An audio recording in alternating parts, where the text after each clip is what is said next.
Right, surfers in blue underway. Brent going down on the right, and a clean finish there for Dimity on the left. Alright, second wave for men's white, Jarvis Earl, 8.43. Strong start, first two waves for Jarvis on the right hand side. Waiting for last for blue to lock in for each of the men's and women's side of the pool.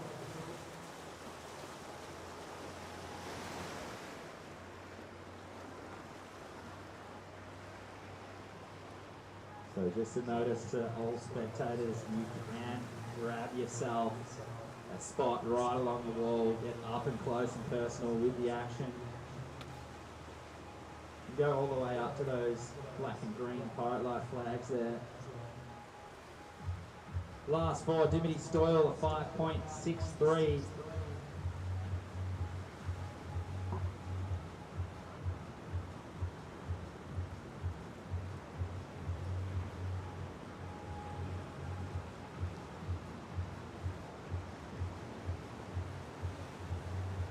Alright, Dylan Moffat tagging away.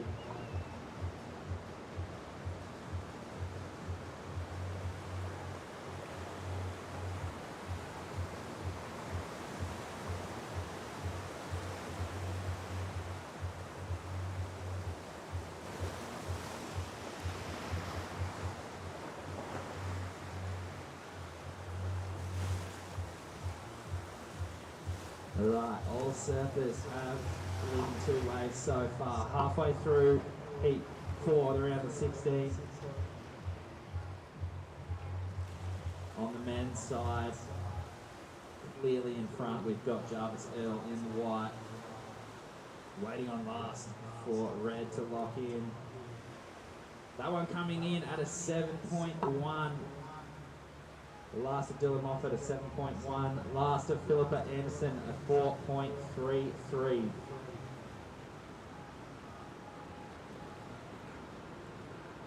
So Mia Huppett's up and riding, currently leading the girls' heat. And that's Sheldon in the green on the men's side.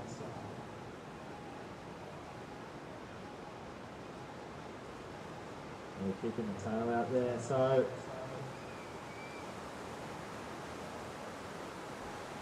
next up we have surfers in white. Jarvis leading the men's side on the right. Miller third, chasing a 5.18 on the left. So women's white chasing a 5.18.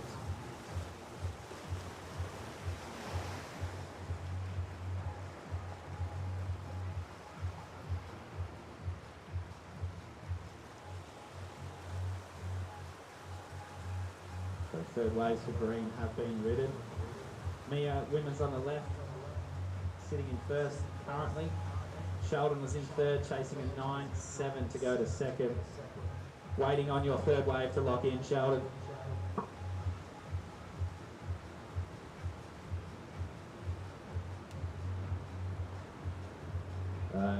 Miller Brown, Jarvis Earl up and riding. Jarvis can unleash here, holding on to a pair of eights, and look at that backhand powerful surfing. And then throws the shove. Almost riding out.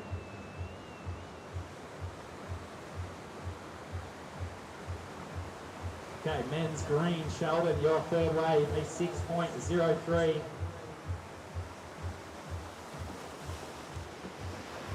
So requirement for green now to go to second at 8.84. Next up on the men's, blue, Brent Dorrington chasing an 8.04 for second. Dimity on the women's side chasing a 5.75.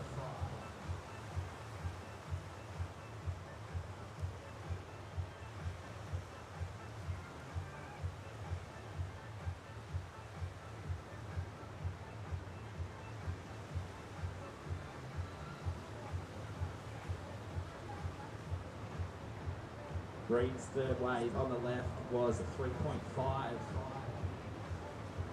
Miller Brown on the white, third wave, a 6.6.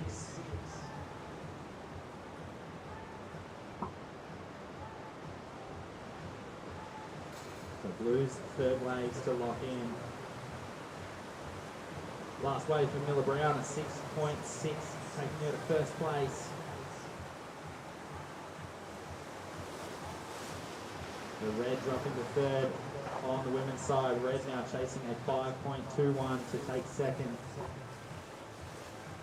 And then Dimity Stoll just dropping a 7. So Philippa Anderson now chasing a 5.77 for second.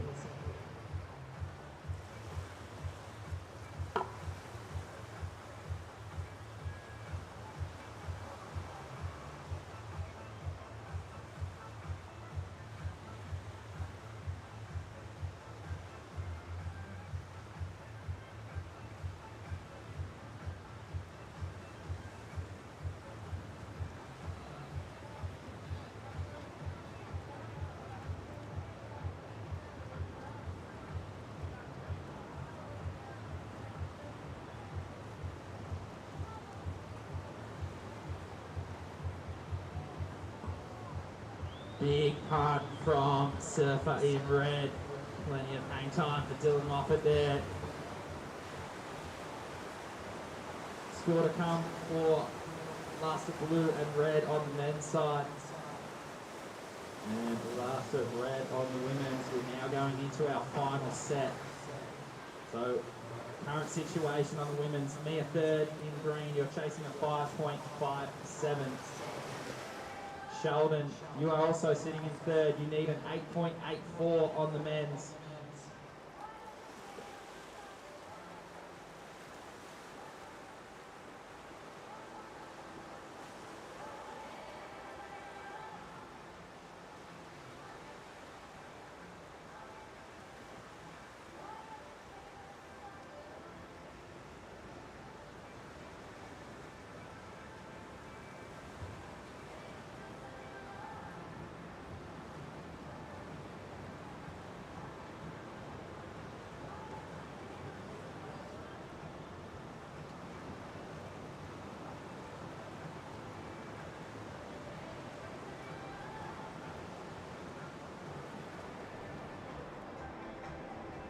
So last crack at it there for our surfers in green. Both are chasing a score to progress.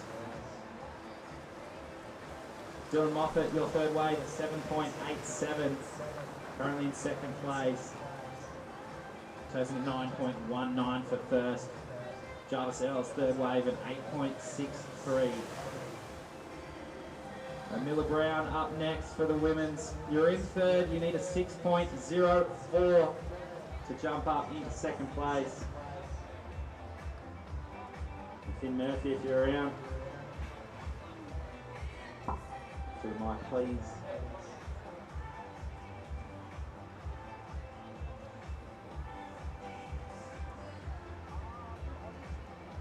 Right, victory lap for Jarvis Earl. See what he's got for us. Miller Brown chasing a score to progress. Tagging that backhand off the roof. Jarvis pacing here, building through there. Oh, and the nose just getting stuck.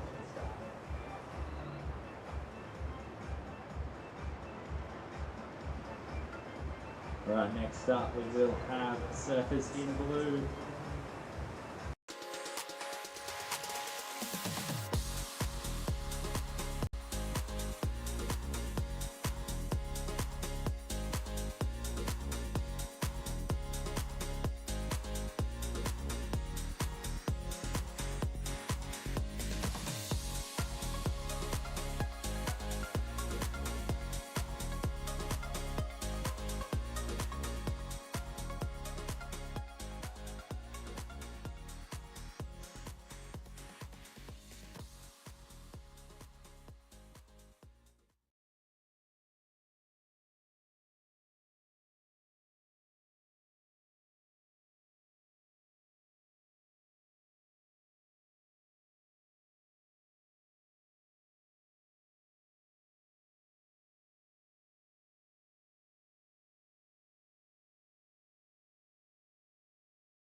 They are the superstars of tomorrow. Generation Next, ready to ride their way onto the famed Challenger Series. Carve your way through this talented field, and a place on the Snapper Rock start list is one step closer. And your new champion is Samuel Pupo. Dreams can be made and broken on one of world surfing's freshest waves.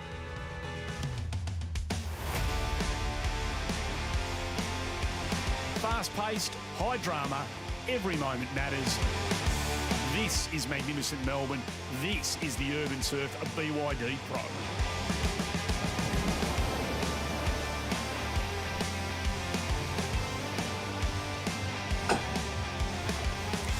Hello and welcome to the WSL qualifying series here at Urban Surf in Melbourne.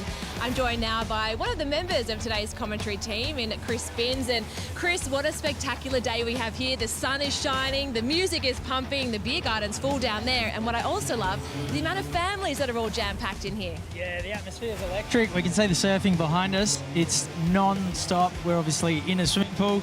Totally changes the format to what any hardcore surf fans normally used to. It is just wave after wave after wave. The average takes 10 minutes. Well, Chris, tell us about what the difference is between surfing in the pool, because as we know, this is a man-made event, swimming in the pool, surfing in the pool versus surfing in the ocean.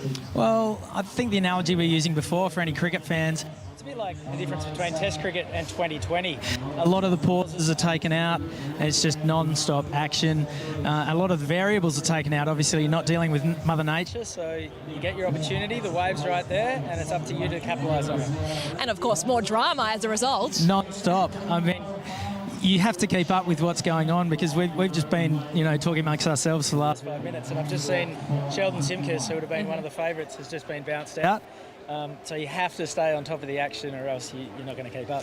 Well, you've already been out in the water today, so tell us about, first of all, what it was like out there, because you've got the best spot of the entire day, because it is hot out here. So best you'll be in the house. water, you'll be right where all the action's happening in that first hand. You'll be able to interview all of the surfers and give us all of the live feedback of what's happening out there. It is absolutely the best seat in the house. It is boiling hot here today. The water is just bathtub warm and perfect. Sitting right in amongst the competitors. They're a little bit more relaxed because the variable of Mother Nature has been removed. So, they're happy to smile and laugh and share a joke on their paddle past. And, really looking forward to bringing some updates straight from the scene of the crime. Well, the quarterfinals aren't too far away. It's time now to check in with two of our other commentators today, and that is with Stace and Jesse. And Stace will have two surfers that'll be crowned champions today. Who do you like? Thank you, Jamie. Thank you, Chris. And Jamie, it's absolutely lovely to have you down here at the surf contest today. We're enjoying you showing around, so hopefully the afternoon lives up to all the hype that we've been feeding it, Jess. Yeah, it's been an amazing day too. I mean, perfect day for Jamie to come down. Blue skies, fun little wave pool event. So yeah, I'm loving it for Jamie. The ladies have been doing their preliminary rounds on the left, the men on the right. What have you been liking out of the women this morning? Yeah, I've been keeping a pretty close eye on them. So far, someone who's really standing out to me, and I'm loving seeing them back in the Rashi, is Nikki Van Dyke. I watched her growing up my whole life, and yeah, she's amazing. I love her back end. A lot of her career, she did well on her back end, so it's sick to see her on the left. Can't wait to see her on the right, but then can't really go past World Junior Champ Sierra Kerr. She's just incredible. She locked in 2 nines in her previous heat, so I'm excited to see her get a little bit more progressive when we see her move to the right a little bit later on. Is that what makes her so good, that variety? I would say so, and I think, when you look at the boys, they're really bringing so much variety to their game and to their competition. So seeing someone like Sierra, who has such a big bag of tricks, then move to her forehand on the right, I think she's going to be pretty unstoppable here. Yeah, I'd have to agree. She's going to be lethal. The men have been on the right all morning, and we're going to move into the finals this afternoon with the men. Joel Vaughan and Dakota Walters have been showing some incredible variety on the wave. It's going to be interesting to see how they go in their next couple of rounds. They've certainly got a lot of reps under their belts now, Jess. But for the meantime, we're going to send it back to you, Chris and Jamie. Looking forward to the show. Absolutely. So we're rolling on into the men's quarterfinals. We've got some big names coming up. Alistair Reginato. Justin Becret is an interesting character in today's event because he's a Frenchman. He's been over here in Australia for about a month. He can't actually garner any qualification series points here, so he's purely here for the love of the sport. Well, we saw him skipping down there just before, so it looks like he's getting ready for Taking the it qualifying. seriously. Yeah, absolutely. Now, one of the other features of today, we have a celebrity event. I want to get your thoughts because these boys were out here yesterday. They were training. So we've got Nick Vlosten from Richmond and Tyran Wishart from the Melbourne Storm. So it's pretty much a battle of the codes and a battle of the states going head-to-head later today. It is. Wishart grew up on the south coast of New South Wales, whereas I believe Vlosten lives in Torquay these days, maybe. Both passionate surfers. So we're going to see a little bit of a Victoria, New South Wales showdown as well as the NRL AFL showdown. Both these guys came out yesterday for practice session. They're both mad, dedicated surfers, and I think there's going to be a lot on the line during their celebrity bout. Well, a lot's on the line. How nervous do you think they are? I reckon this would be comparable to an early final, maybe not quite a grand final, but definitely they'll be nervous. When I was in the water before and you could see the spectators on the wall, they're only a few feet away from you.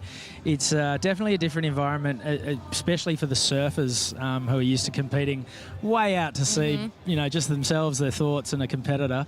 Right there, you're just right next to the fans, and it's really cool, different element. Well, it's certainly one of the many things to look forward to this afternoon as all part of our coverage. We'll take a very quick break here, and on the other side, it's all the qualifying action.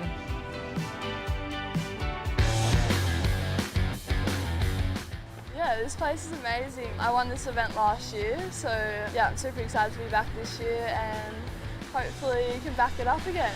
Oh, I looked at the heat draw earlier today and it's so stacked.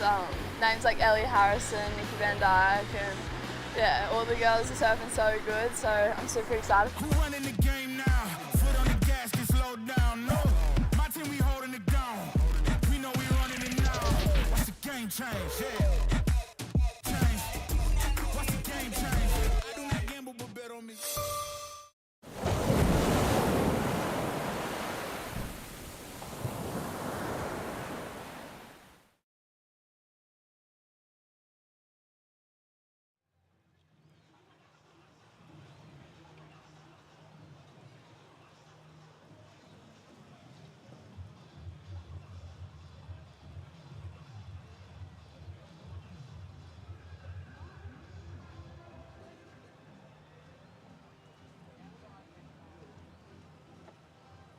Alright, so in about 4 minutes time we will be starting the quarterfinals. Women's on the left, in the red, Sierra Kerr, in the blue is Ali Kelly.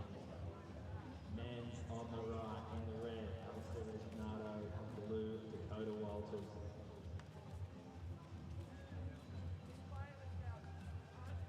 So just a reminder to all spectators.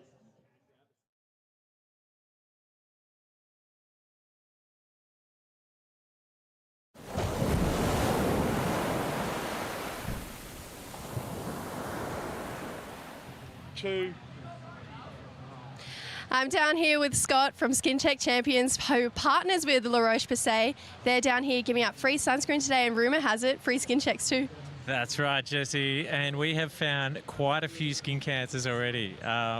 We're so stoked to be here. This is our third year, I think, at URBNSURF, and our second year with this comp. And it's so good to see all the surfers coming in, getting checked, because they're actually a lot more at risk than the average Aussie. And tell me, you guys are running this for a couple months now. Give me a little bit more insight into Skin Check Champions and what you guys actually do there. So we've teamed up with La Roche-Posay for the last few years, and we've been doing pop-up skin check clinics like this one all around the country, targeting high-risk communities. And I think so far we've done over 8,000 skin checks. We've found several thousand potential skin cancers and a couple hundred melanoma, which is like a serious amount of lives saved. A recent study came out that over 6 times, surfers are 6 times more likely to get skin cancer. And a recent study came out saying they're 120 times more likely to get skin cancer. So we're seeing the numbers when they come in. So we're really lucky to be here, and it really makes a big impact. Well, you heard it here first, guys. Wear your sunscreen and get your skin checked. Yeah, I'm super excited. I've never done like I've done stab high in a wave pool before, but I've never done like a real contest in a wave pool, so it'll be cool. It's kind of good because it like shows you're surfing a lot. Yeah, it'll be different.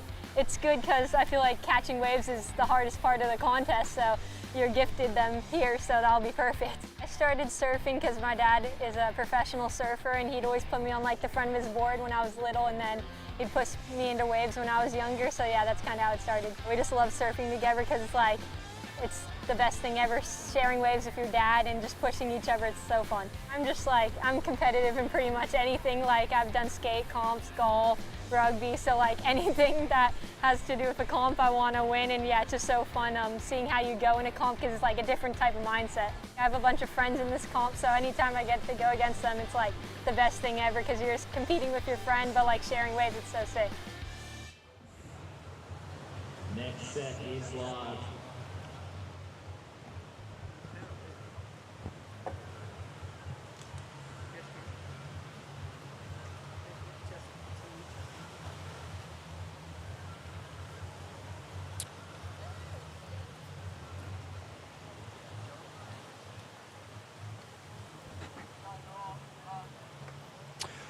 Welcome back to the BYD Pro at Urban Surf, presented by Rip Curl and Pirate Life Beer. And Jess, it's a fantastic day for a Pirate Life beer, isn't it? Oh, it's absolutely beautiful out there. I mean, warm weather, crystal clear blue skies. I'd be pretty excited to drink one of those right now. You're due. You just came from getting the sunscreen activation straight into the booth. You've had a busy morning, and it's a good place to be busy. Day of the year in Victoria, I'm calling. It's only been a short year, but wouldn't want to be anywhere else. I think we've brought the Gold Coast, Northern New South Wales weather with us, but if you just tuned in, we've had a massive day of preliminary round action, and we are watching live the quarterfinals. We are down to the man-on-man action. It's Dakota Walters versus Alistair Reginato, two of the standouts so far in this event. As you see, Dakota Walters up and riding. He has been on fire all event. One of the surfers that's been showing insane variety in his surfing. As we see here, incredible way to start the action. These surfers will ride 4 waves in their opening round, and they will only count 2. So as you can see there, Dakota showing a lot of risk. And he looks a little confused as to what's going on here, and I can understand why. The size of that wave did look a little smaller to what we had been warming up on earlier in the day, so we'll rectify that in a moment. But in the meantime, Jess, the replay can show Dakota's incredible variety here. Yeah, I've got to say, he's probably one of my favourite surfers to watch. And this wave, even though it was smaller, it just displays the most incredible surfing. Beautiful roundhouse carve there. Gets back up there for the fins, but this is that next turn that I really love that we've seen him make for most of the day. Unfortunately, yeah, just burying the nose there at the end. But yeah, you can see he's a little bit confused as well, but I'm sure as the heat goes on, we'll see those waves ramp back up a little bit more. Oh, well, I guess the only thing that matters is if Alistair gets the same size waves. Yes.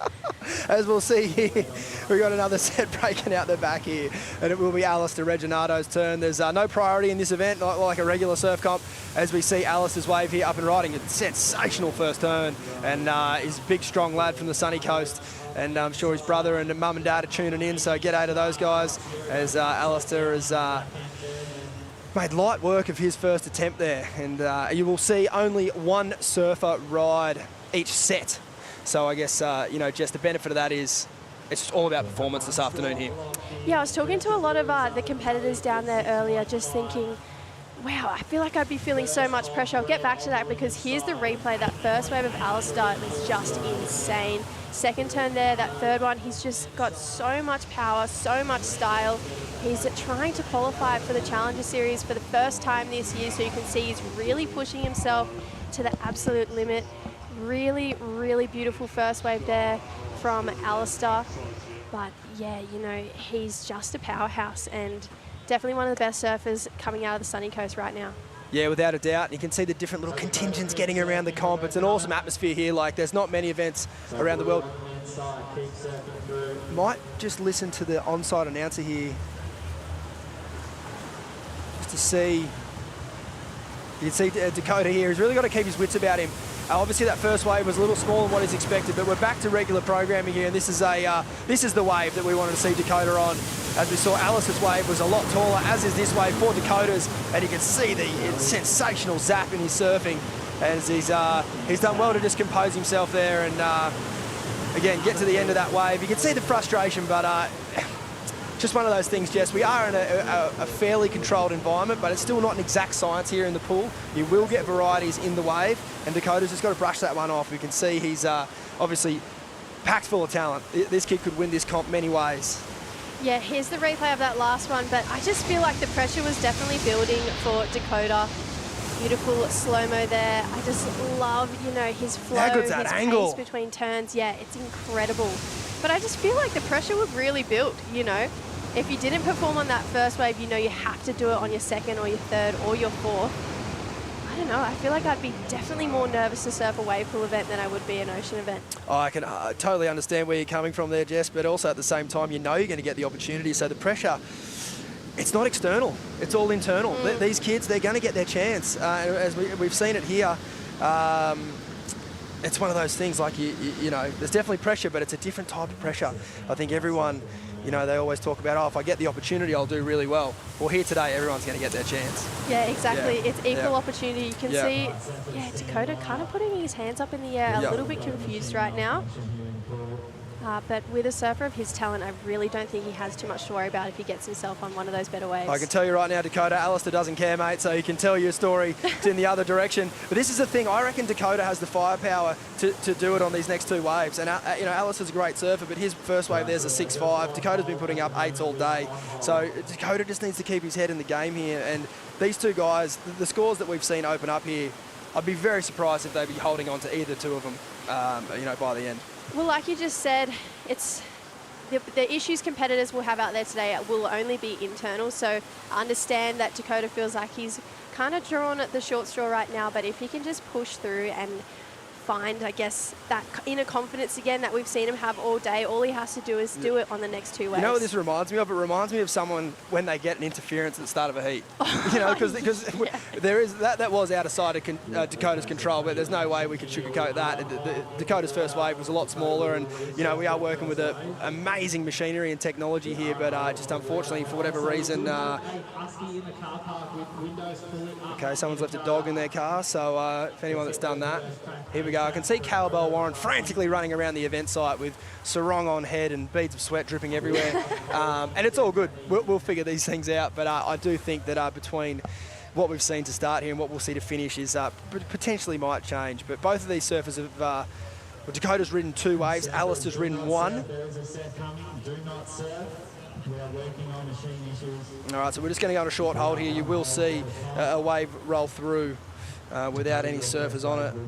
And again, it's all part of the fun and games, Jess, isn't it? Surf contests, they're a wonderful, wonderful thing to be a part of, and they age you very quickly. Especially unique surf contests like this, right? We don't even get this absolute test wave, in competes. It's in the ocean. It's what you get is what you get. They're actually pushing through waves saying, "Don't surf these ones, guys." What a luxury! I would love to be on that wave. Yeah. But yeah, I mean, as a testament to the pool, what you can see here is the variety in the technology and what that they've managed to work out here. So if you're just tuning into this event for the first time, you don't have to be a pro surfer to come here. You can surf on the inside, learning how to surf. You can start to step it up and ride the cruiser settings into the intermediate, into the advanced, and then even expert. So, even some of those tester waves that you're seeing roll through here, they're some of the more regular sessions that they run out of the pool. But definitely what we're looking here for these competitors today are the waves that edge up more towards that expert level to show, truly what these men and women are capable of. So, yeah, we're... extremely confident that we'll resolve these issues and these gentlemen can finish out this heat. And we saw, some amazing highlights earlier in the day. And as we saw that in the earlier package as we opened up this event, there's many ways, Jess, that you can get an excellent ride out here. What's been some of your favourites? Yeah, I mean, all the men have had so much variety, especially this guy, Dakota Walters. We're going to replay one of his earlier waves. Beautiful opening first turn there. I just love how he surfs his waves, the pace he surfs his wave. I don't think many other people on the QS actually have his tempo that he surfs the waves. He does everything less, but he does less better. Yeah, it's a great point, and it's something the judges are always looking for too. It's a quality over quantity, and Alistair here, you can just see there's two beautifully different styles of surfing going on here, and neither one is better than the other. And I think that's one of the beautiful things about our sport is you can go about surfing a wave so many different ways, and Alistair there, I would say, probably leans a little more on the on the power-based side, and Dakota's, you can see they're a lot more radical. But Chris Binns has got a live update for us. Chris. Yeah, sure. It's best seat in the house right here. It's beautiful in the water. I'm not sure if you guys have got visuals on the top corner of the pool. We can see Dakota Walters and Alistair Regginato sitting next to each other in a pretty heated discussion with Will Hayden-Smith from the WSL, who's on the wall right behind them. The guy next to Will is a new position in these wave pool events. That is Marshall. So there's no priority judge here, but there is a judge who sits out on the wall and lets the surfers know who's a timekeeper of sorts, and the WSL all over the situation that's going on right now. And Alistair and Dakota having a bit of a laugh, no doubt, are going to be flying into action very shortly. You got me there, Chris? Sure do. How would you compose yourself in this situation? Because it's certainly a unique way to start a heat, let alone the event we're in is unique enough in itself. I don't think Dakota's composed at the best of times, so this shouldn't really put him too far off kilter. You know, he was sort of carrying on like a pork chock a little bit at the start, but, you know, sometimes that works in his favour. Whereas Alistair Regginato, big broad shoulders, water off a duck's back, I'm sure. Yeah, it'd be water off a duck's back too if you'd stood up on 2 set waves compared to your competitor's one, and I think it's funny it's laid out that way. But no, I know what you mean. You can, some competitors, you see that, don't you, Jess, that when they get fired up, it's almost more dangerous. Oh, absolutely. When they get angry, I feel like you see a little bit more mongrel come out in your competitors, and it's, I mean, if you're in the water surfing a heat, you don't want to see it. You know, you want them to stay tame, you know, not mess with your program. But I mean, I'm hoping this puts a little bit of fire under Dakota's belly and we see him come out and just absolutely, I don't know, just go on a heater. But this is actually a rematch up between these two guys. Taiwan semi-finals, 5,000 points are on the line, and Dakota got the jump on Alistair. And you know, Alistair had been really sticking to his power surfing that entire event, and I think that's what got him to the semi-finals, where Dakota, you know, like we've touched on, he's so progressive. But yeah, Alistair tried to keep up with Dakota's progressiveness, and unfortunately Dakota just outdid him. So I feel like Alistair's probably come in with a point to prove. Chris, if you can hear me, I reckon we get you on one of these waves, brother. These perfect little peelers are doing my head in. Get up there, Binzy. When Binzy resurfaces, we might try and get the message to him. We can't have these perfect waves going unridden. I think you need to pull the Strider Wazalewski and get out the top of the point there, Binz, and get yourself into a nice wave. So we'll get that communication to Chris as soon as we can. But Jamie, you're out and about. What's going on? Yeah, certainly am, Stace, and I'm here in front of BYD, one of their cars. Now, they are the sponsor of this event, and it's a SMRT car, so make sure anyone goes and has a look at BYD. But we're going to go have a look around, Stace, and soak up the atmosphere, because you guys are in the commentary box, and for everyone that's at home watching, this is a sensational event. You can see all the crowds are building over here behind me, as there's families that were here, prime spot where they can watch all of the action in front. And as you guys were speaking earlier in the commentary about how amazing this venue is for surfers that are learning to surf, and especially for the youngsters, when they can get in here, it's a controlled environment. And when I was speaking to the owner of this, which we will have Jimmy on later on in the program, but he said because of the controlled environment, there's no things like sharks or the huge waves. It's controlled, and it's a nice way for surfers to learn how to build their craft, like all of you guys do in the commentary box. Thanks, Jamie. Yeah, it's a beautiful day out there, and as we just work through a couple of, no doubt, controllable issues, Jess. We see some set waves rolling through here. This looks a little more likely. These style of waves is what we've seen the surfers warming up on all morning. And we've just had a bit of a false start here this morning, Jess. Well, this afternoon, I should say. Time flies when you're having fun. But Chris, have you got me out there? I have. Mate, get out the top of the peak, bruh. Oh, no. No, now, trust me, no one's going to tell you off. Get up there. I want to see you rip one. Watching some very shreddable looking sort of 2-3 footers rolling through right now. Chris. Yes. Get up there. We'll see how we go. No. Come on. Jess, would you? I would. I would. I'm about to take this headset off and get out there. Absolutely. Well, I've got to say, the last wave pool event I was at was in Korea, and it was freezing and snowing. This is very pleasant by comparison. This is glorious. Oh, it's an absolute temperature change for you, isn't it, Binzy? I mean, freezing cold wave pool to now beautiful Melbourne urban surf. I know exactly where I'd want to be. Oh, yeah. And they've even flown in some seagulls. Like, just attention to every detail around here. Every detail feels like we're actually at the beach. So still waiting to get back underway in this heat. Looking like Dakota finally rolling the dice again on this one. Good looking wave here. He's got to be happy with this one. Yeah, gets it up there. This has been his best wave yet so far. And I just jinxed him so bad. I'm so sorry, Dakota. So it was beautiful from start and then just at the end. So we've just seen the scoreboard go back to 0 here, and I'm wondering why that might be, Jess. I'm thinking that we might be starting from scratch here. Yeah, I think the next set might be live action. I think this wave might have been maybe just one for Dakota to roll through the motions on, because we have seen some tester waves rolling through, and I didn't really hear an official siren or anything. You can certainly see what Dakota's capable of. A beautiful rail surfing. Board's looking sensational under his feet as he makes his way through that wave, Jess. We can see Alistair patiently waiting at the back. We're going to let this wave roll through. Next set, we will have surfers in blue first. And as you can hear, surfer in blue first. That's kind of heavy because he just burnt his legs out on that last wave, but I guess that's his fault. I feel like he probably just got to a point, he was like, I'm not watching these waves roll through anymore. I'm just going to get my reps in, get the practice in, and Binsy trying to get out of the way there too.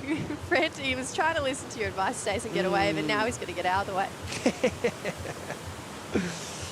Nothing like a bit of drama here to get things rolling into the afternoon here. So, as we mentioned earlier, these guys have been surfing through all day, and we had a bit of a false start there. But all starters are in the blocks now, Jess. I wouldn't put it past it as well. You know, Alistair and Dakota have surfed heaps of heats today, and you reckon they're loving the little break? Is that what you're going to say? Well, even though it's the most perfect waves, they're surfing their heart out on them, so I reckon these guys are probably tired too. Just icing the legs. Yeah. All right, so as we mentioned earlier, Dakota Walters was definitely, rightfully so, feeling a little bit of heat in the engine after his first ride. Was just, it was just an issue there with the timing of the sets, and Dakota, unfortunately, his first wave was just not up to speed. All right, and as thought, this is a complete reset. We're starting from scratch here, which is cool. Dakota's first wave should have been a lot bigger. As we see here, much taller right here for Dakota Walters. It was a great test run for everyone. Dakota Walters didn't need it though. He's absolutely on fire. He's been the standout on the circuit this year, and you can see Dakota. We wondered about his composure, Jess.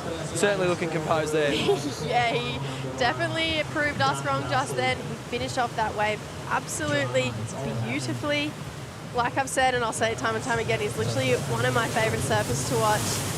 Great first turn there for Dakota. I feel like that last practice rep definitely put that fire under his belly. I'm going to watch it from the start again. So different angle of that turn. Beautiful surfing there. I'm loving the rail surfing from Dakota. Usually we see him take to the air, but I'm loving that different style, and finishes that one off. And yeah, he definitely looks happier at the end of that one. Yeah, you're spot on. It's like the variety that Dakota has in his surfing. He's obviously, got all the tricks in the book on the wave face, and then as he looks to get a little more comfortable as this heat progresses, no doubt we'll see him take to the air. We're going to get to see Alistair's first attempt here. Alistair looked really strong on his opening ride in the first attempt, I could guess we'll say, but we've got a fresh scoreboard here and a fresh clock. Not that the clock really matters, it's all about the attempts, and here's Alistair's first attempt on this ride. We've got a beautiful angle there from the wall. And yeah, it's a similar approach, Jess, but you can just see that there's a little more sort of cut through the water in Alistair's surfing. He's a bit heavier set of a lad, and you can see it there in the two styles of surfing, but both beautifully approached first waves. Yeah, you said it perfectly. They are two very different statures. Alistair and Dakota probably opposite sides of the scale, I'd like to say. Here's the replay of Alistair's. He really relies on his powerful rail surfing to get him through his heats, and so that's what he's absolutely sticking to right now. But we're going to get a little bit close and personal with the surfers right now. Binsy, talk us through the water. Well, both surfers are pretty philosophical about it all.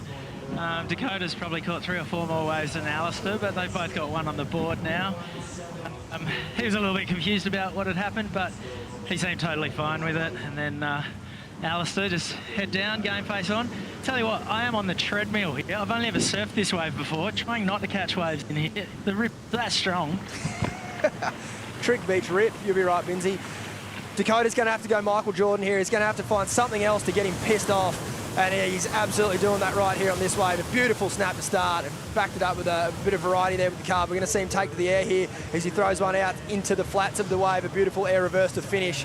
And Dakota Walters really settling in here as we wait for scores, Jess, of those surfers' first 2 rides. Yeah, that's more like it for Dakota. We're used to seeing that, I guess, air game, but I'm really loving the rail surfing. That second carb, we saw him put his arm in the water, tweak his body through the carb. This is this first turn. Kicks the fins out there. Here's a better looking wave. This turn, I love it. Puts his arm in the water and just pushes all the way back around. Realigns here for this end turn. And yeah, that's the Dakota Walters we're used to. Absolutely. And again, from a judging perspective, I don't think the judges will go too crazy over this ride, just being that they've seen a lot of those first 2 turns all day. What the judges want to see, they want to see this manoeuvre right here at the start of the wave. And you'll see different varieties of that manoeuvre. You won't see the surfers get as far out onto the flat of the wave. What you will see is maybe get them more sort of amplitude with their board out of the lip, you know, to begin the wave off. And this is Alistair's rendition of his next ride.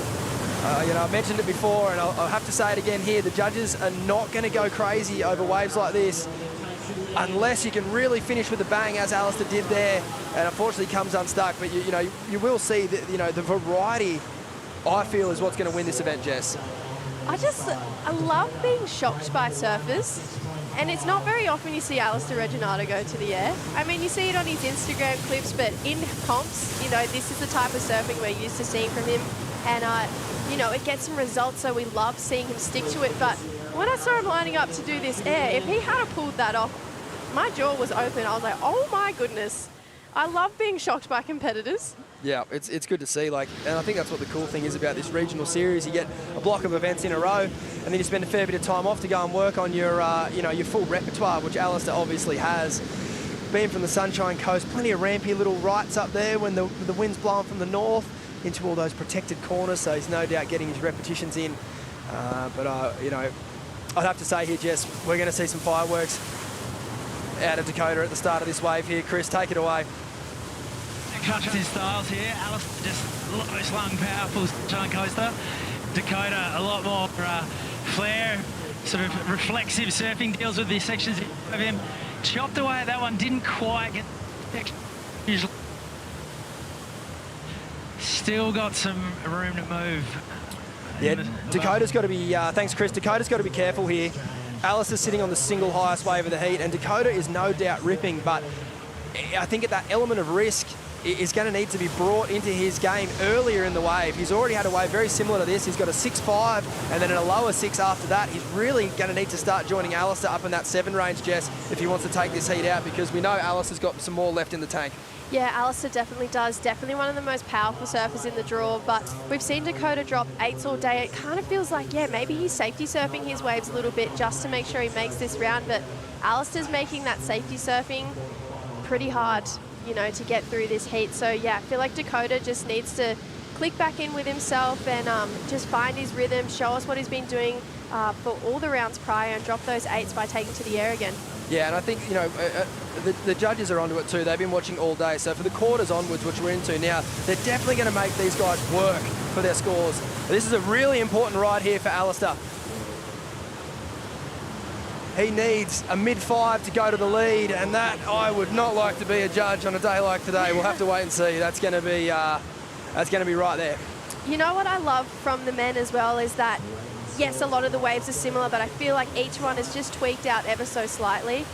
But I also think that's why Dakota was dropping such big scores, because the judges had that element of surprise. Why isn't he in this heat? I feel like he's safety surfing. He's nervous. It's quarterfinals. Maybe he feels like if he's got those scores early in the day, so he deserves those scores for doing what he's doing, but he's not adding in that element of surprise that the judges need to see to give out those big scores. Yeah, I think both these guys are ripping, and like you said, we love being surprised. The judges are human. They want to be surprised as well. Wow, upon replay, some pretty powerful surfing on this wave, and I'd actually feel, after watching that wave again, pretty confident that Alistair's going to flip this heat around here. And he was always in a dangerous position with that single highest score. You know, you can only give Alistair so many chances before he really starts to put 2 big scores on the board. I reckon he's done it here. I think Dakota will need a score to go into the lead here, although Dakota doesn't know this, but he assumes so. Beautiful first tail whip out of the lip. Lovely second snap in the bowl. He's going to need to go again, I feel. Another... I don't know, Jess.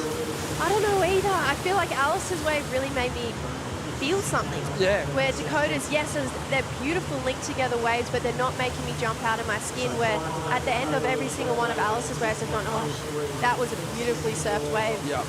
It's not the Dakota that I thought was going to come to this heat. Alistair Reginato's prior ride was a 7.67, and he's still got a wave to come.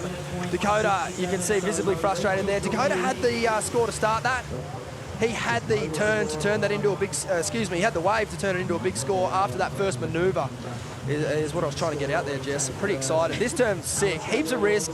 Beautiful tail throw in the bowl. Something a little different, but I would love to see him maybe cut one of these turns out, Jess, and just focus on a huge finish. You know, on a day like today, I just don't think he can be connecting the dots to finish this wave, albeit a great start for Dakota on that wave. Yeah, I feel like, you know, watching him walk in, take the Rashi off straight away, you can definitely see that he was feeling it, because when you win a heat, you don't really want to take your Rashi off. You want to live in that feeling. Here we go, Alistair. This is a free spin for Alistair here. He'd have to know that watching that last wave of Dakota's. He needed an 8.5, and, you know, without seeing a couple of big airs, I don't think, you know, Alistair would be too worried about that last ride. So he's just looking to ride one in there, Jess. Really exciting first heat. Alistair. Might just go to the on-field mic here. Yeah. I was like, I just didn't know. I was like, caught that wave and it was like this big. Because the left looked good, so we were trying to... Yeah, and I felt bad for Al because he had a score. I fell twice, so I was like... But you fell because your waves went full size, but we're good. It sorted itself. I don't know the score. Yeah, that's all we can do is restart. Christopher, hey, looking out there. Hey, what happened there? Yeah, it was like, Dakota didn't see the little ones, and then they just weren't breaking the first couple of waves, and it was it was a bit of a wig out, but we managed to sort it out. He had a couple of warm-up waves and I didn't, so he kind of had the upper hand, but yeah, I was stoked to get it back going and yeah, get a couple of waves. Run us through your energy levels, because it's non-stop out here. Yeah, it's a bit different that heat. You got to 10-minute heats. Yeah, straight back into it, back-to-back. It's really cool though. It's like, I don't know, it's like back-to-back exchanges. You don't have time to think, which... Let's get out of here. Go! Oh, I absolutely love it. Great first heat there. Don't go anywhere. This is a few hours of power, Jess. We will crown champions today at the BYD Pro here at Urban Surf. Don't go anywhere. Quarterfinal number 2 coming right up.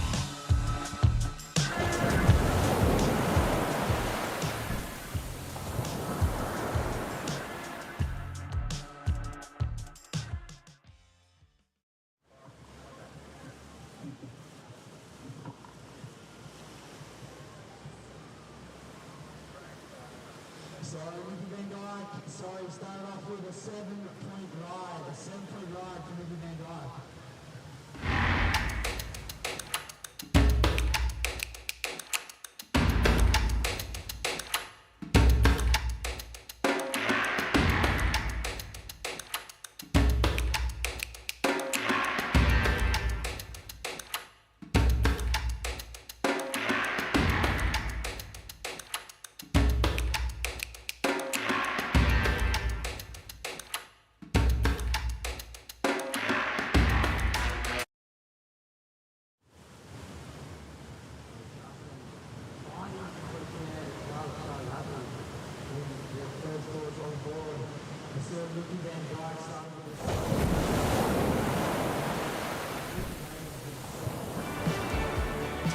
Welcome back to the BYD Pro here at Urban Surf, presented by Rip Curl and Pirate Life Beer. As we see Justin Becret gearing up for his matchup against Cooper Davies. We're going to pick up Justin here. Jess, lovely first wave for Justin. Lovely first wave for Justin. It's the sole French surfer in the draw, and it was, honestly, when I saw his name in the draw, I was a bit surprised. I was like, Justin? what are you doing at Urban Surf 3000 Australian points? But here he is. But for anyone watching, no matter how well Justin does in this event, he actually doesn't get to keep any of the points. They do not go towards his French rankings. Only Australian and Oceanic rankings can take it. As we see, someone who can keep their points and make a charge up the leaderboard on the rankings is Cooper Davies. He's been on fire, the lad from the sunny coast. Got to give a shout out to his shaper here. Thomas is known for his logs. He's a world title holder in the log Malibu division, but he's been making some incredible shortboards, and Cooper Davies has been sampling them and showing his full repertoire here today at the wave pool. I'd say he's my dark horse, Jess. He's been ripping. I actually went to Sri Lanka with Cooper last year, and he took a Thomas twin fin over there. Maybe one of the funnest boards I've ever surfed. Really, really fun board. Here's the replay of that last one. The Coop fumbled a little bit there, but regained beautifully. Got up there for a bit of a check snap, but finished it off. So maybe just getting the nerves out of the way, who knows. But yeah, like Alistair said, it's back-to-back out there. So he's just got to find his composure, find his rhythm, and yeah, make sure he makes it through this heat. Yeah, absolutely. I think it's a really healthy mixture of nerves and then just genuine excitement. Like, these guys are pushing it to the limits, and as they should be. They get 4 opportunities, 2 count. And also we see Justin here getting ready for his second ride. All right, here goes Justin, trying to back up that 633. The Frenchman attacking that second section. I love the way this guy surfs. Really talks through his upper body a lot. I feel like that's a European technique. Yeah, I feel like a lot of the Europeans talk through their upper body a lot. So exposure to environment. When you're watching Jeremy Flores rip through a couple of top turns, you're going to see it and go, that's what I want to do. And I don't blame him. A couple of, Michel Perez spending a lot of time in the Hossegor region, obviously from Tahiti in French Polynesia. But no, you're right, a lot of body language out of the top of the wave there for Justin. And he's got it all though. But I think for this wave, he's just he's probably spending too much time at the bottom and waiting for the lip to come to him. This is a wave where if you're big enough and strong enough like these guys are, you can really attack it. You're not waiting for the wave. You're on the front foot the whole time, getting after it, and both metaphorically and physically, you want to be getting down the line and ripping into these turns. Oh, lads, bit of man soup here this afternoon down at Urban Surf. Oh, my absolute boys club right there. You can hear the music going in the background too. It's just such a good vibe out there, Stace. There's a great vibe out there. I think they got something similar set up at the cricket where the commentators have to jump in, so might try and figure that out later. In the meantime, Cooper Davies, you talk about power, and there it is, out of the top of the wave. Beautiful, beautiful surfing there. The young fella from the sunny coast, he's doing them proud. I feel like I was on the edge of my seat that whole wave. I was going, no, don't fall, don't fall. But yeah, he surfed it beautifully start to finish. Yeah, Cooper's a good pick for the dark horse. Yeah. He's been looking really sharp as we see a replay here of Cooper's ride. And I think, the big difference and the scoring point of difference here is what the surfers are doing out of the top third of the wave and how high up on the wave face are they turning and how, like what you said, Jess, how on edge is it? How dramatic is it? There's a lot of different styles in this event, and Cooper certainly has one of the more unique styles in the event. I don't think anyone in the event shares a style with Cooper. I think it's a good thing from a judging perspective. They get to see something and it looks fresh. He's radical, he's got it on edge, and he's throwing plenty of spray around. Chris, what are you making of this heat, mate? Mate, it's pretty sick, when I'm not caught in the rip. Watching Cooper on that wave, just the intricacies from the water, the way he shuffles his feet around in between turns. He really put the foot down on that first one. And then the second one, there was like this little deft little shimmy before he went up into the lift. And his second, here's Justin Vercret right in my face. Bang! That was a huge turn. So 2 just absolute missions at it. Justin.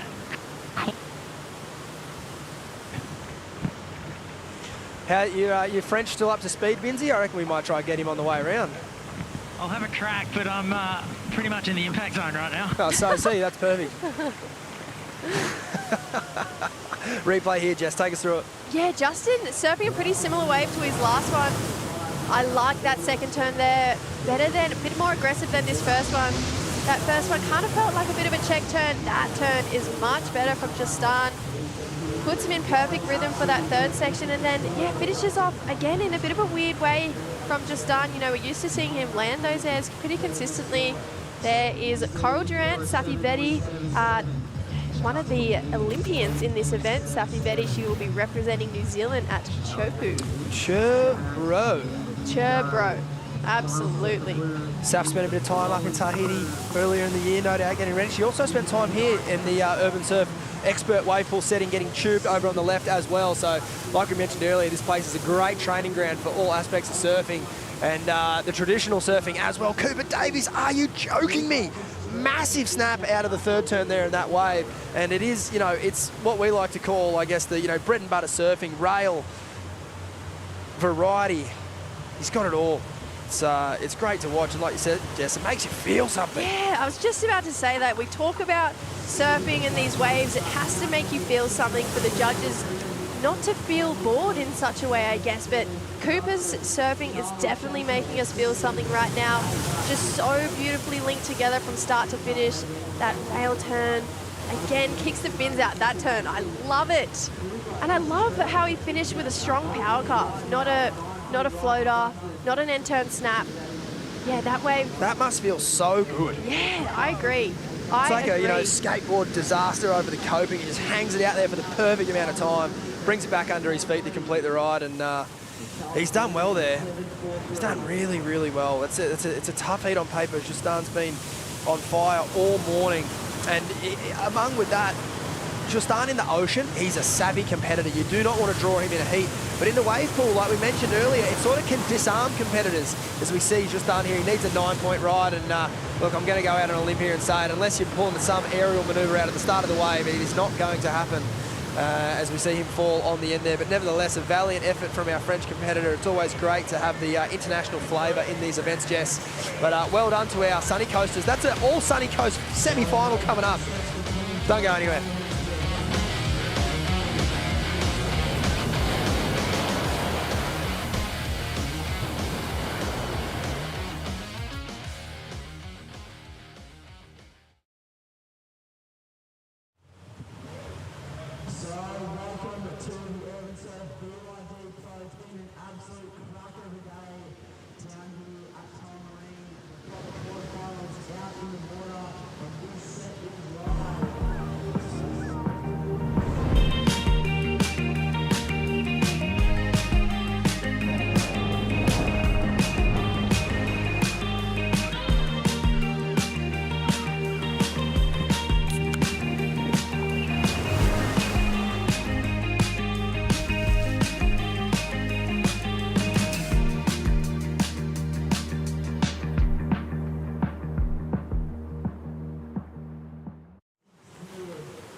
Here at Urban Surf. It's QS 3000 event. Chris Bin's pretty much drifting right into the lineup. I'm going to have to get paddling. Dylan Moffat just opened proceedings in the quarterfinal, and so far it's all been rail surfing the order of the day. Phil, how are you feeling after the opening wave, mate? Yeah, it's nice to finish the first one on your feet. Hopefully a couple more to come. How are the nerves when you have to do it like this? Oh, it's kind of not that bad because it takes like there's no wave going to come like out of it. You know the wave's going to come, so. Is it more skateboard vibes? You kind of psyched on your opponent as well? Yeah, dude, it's sick to surf against Jolly. He's been on a heater. Keen to see what he does with this next one. 917, Benzie. Well, good luck with yours. And we might just get to check out Joel Vaughan in action. I'm going to make sure I get out of his way. And here he goes. Ooh, this turn was beautiful. Catches that one right in my face. We know he's going to throw some flair on the end. It gets his fins out. Oh, my word. What an opening exchange. Jess Starling, welcome back to the booth. My head is in my hands. That was two of the best surf waves I've seen today. Joel, like Dylan said himself, he's been on a heater today. I love that turn where he kicks the fins out. He's got that on block, pushes through that first carve. Oh my God, I love that turn, and then gets up there again for a second one. And a third, and almost lost it, regained himself. Dylan Moffat 917 though as well, so Joel answering back very, very, very nicely. Like you said, best exchange of the day so far, even off air or on air. Obviously, we're up to the quarterfinals. We've run all the preliminary rounds this morning, but even as far as that's concerned, that's easily the best exchange of the day. So if you missed quarters 1 and 2 and you just tuned in for quarter 3, you've tuned in at the right time. I can't get over that. I'm a little bit speechless, to be honest. Here we go. Non-stop action, Jess. How good's this? The wind has just kicked up a little bit, and it's a little bit behind the surfer's back now, but that's perfect for this rail surfing that we're seeing, and it's an absolute showcase here. Are you kidding? 917 to an 833, and I reckon Dill's feeling a bit heavy in the legs there. He definitely was not as heavy on the rail as his opening exchange, so I'm going to be interested to see what the judges think there. You can see those flags in the background just flapping around a little harder, Jess. I still love this wave. I know this is going to sound absolutely ridiculous, but I think my favourite part of Dylan's wave is his bottom turns. No, it's not ridiculous at all. They are beautiful, beautiful bottom turns. It's like he's on the alley ride at home. Yeah, exactly. So we just got to, put it out there. But will be a little bit of bias here. A proud North Narrabeen girl, Jess Starling, and one of North Narrabeen's favourite sons, Dill Moffat. It was absolutely fine. Lovely lad, great surfer. There's plenty to like about Dill. Oh but if you chuck a bit of mayo on a few things, we'll know why. What? I chuck no mayo on nothing. That's a true Narrabeen statement right there. Binzi may or may not have Dill in the water, but Jess, what did he say to Chris then? You know him pretty well. I'm winning this heat. No, I'm kidding. He's the most humble human Joel ever. Vaughan up and riding. Now, one thing about the wind kicking up is that it will, I think, take a little bit of that aerial action out of the repertoire for some of these kids, unless they're wanting to grab the rail through the air. But nevertheless, we have seen these two stomping on the rail super hard, particularly through those middle sequence of turns, Jess. Yeah, I feel like that was another great wave surf by Joel. This honestly could have been the final by the opening exchanges we've seen, but I feel like Joel's going to need to lift again and do what Dakota didn't do in his heat, which is go to the air.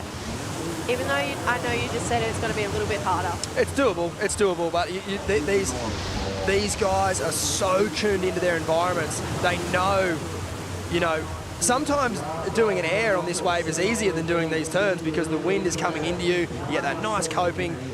Easier for these guys, not for me. But it's, what's the easiest way that you can get an excellent score is how they're thinking. And when they notice that wind kick up, they're going, okay, cool, with the wind at my back, I'm going to throw a bit more spray now. I can look a little more powerful. I can draw out those turns and make my surfing look a bit more expansive and bigger on the wave face. I think that's what we'll see through the rest of this afternoon now, because it's the least favourable wind for aerial manoeuvres, as we see up and riding now. Binzi, take it away. Yes. That first turn, we see both guys on their last waves go the lay and finish it in similar style too. I'm seeing half their board come to the back of the wave, all three fins, and these guys are just really pushing it as hard as they can, and it's pretty damn exciting. Well, Binzi, his last wave was a 733. How do you reckon that last one compares to the 733? Yeah, Park.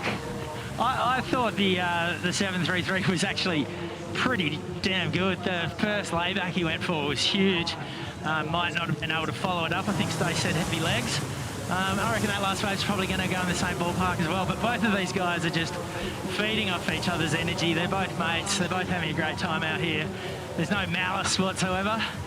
It's it's pretty exciting. You're loving it or what, Dill? Mate, you're going through the gears. It's good fun, eh? I think I know what the wave's going to do. Want to get another one? Go get him. Let's see what Joel can bring to the table here. But as we've seen Dill Moffat's last wave, an 8-4. I need to tip of the cap to the judges there. Fantastic judging. And we'll break into that realm a little bit later as we see Joel out of the top of the lip here. He needed to go there. The judges aren't appreciating him on rail as much as Dylan, and he'll know that. He's a very savvy competitor. He knows this. So, it might look like a mistake there, but it's the right strategy. He has to be going for this type of manoeuvres now this late in the heat. The judges are quite clearly telling him, whether he likes it or not, you're not going to outturn Dylan with what you're doing. And sometimes that's hard to hear as a competitor, but you have to adjust. And I think this was the right move for Joel. He just didn't pull it off. Well, like we said, I feel like Joel's greatest rival in competitive surfing for someone who surfs similar style to him was Dakota, and we saw him 2 heats previous not do that and not get through the heat. So I feel like Joel is on the right path whilst trying to get a little bit more progressive in his surfing. And he's won a comp here before doing airs against some of Australia's best aerials, not some of Australia's best aerialists, and he wanted doing a stalefish on the right as well. So he knows what he's doing. I just feel like he's got to get maybe a little bit more confident with it in the pool right now. Yeah, definitely. Great day for the families. Plenty of shade down here. Plenty of sun as well. Whatever you want, it's out there. So we see Dill now. He's looking to improve on an 8.4, and he needs to, because Joel Vaughan has got a 9.2 in the tank for sure. And Dylan knows that he wants to put Joel in combo land, which he will not do on this wave. But as you can see there, both times that the gentlemen have gone to the air there in this heat, the board's just drifted away from them slightly, and it doesn't put the aerial manoeuvres out of question, Jess. You just have to be spot on, because the wind at the moment is not going to be your friend. It's going to be your enemy. You touched on earlier, if you went to the air, you'd have to grab the rail. Explain that. So the board doesn't blow it away for you. Would it be better to grab with two hands? I mean, it would be, but the judges aren't going to score you as highly. I mean, I think that would be something that maybe 10 years ago the judges would appreciate, but where aerial surfing's come and is going is no grab aerials or technically difficult aerials like maybe a stalefish or a slob. It's which is what Dill was going for there. It's it's just technically, and just to get your body in that position, it's sort of not that difficult. And then the judges, they would be harsh on that. You know, not every air is a good air, and the judges are well across that now. Whereas 5 or 10 years ago, you could have done an air reverse and they might have got pretty excited. These days, they're looking for pretty technical airs, and Joel knows that. And we're going to see what he does with it here. Nice opening carve, beautiful snap. He needs a 9.4, and his best wave doing this type of surfing was an 8.33. So either he's going to have got the judges on a good day, or I think they're going to keep that score in the same realm.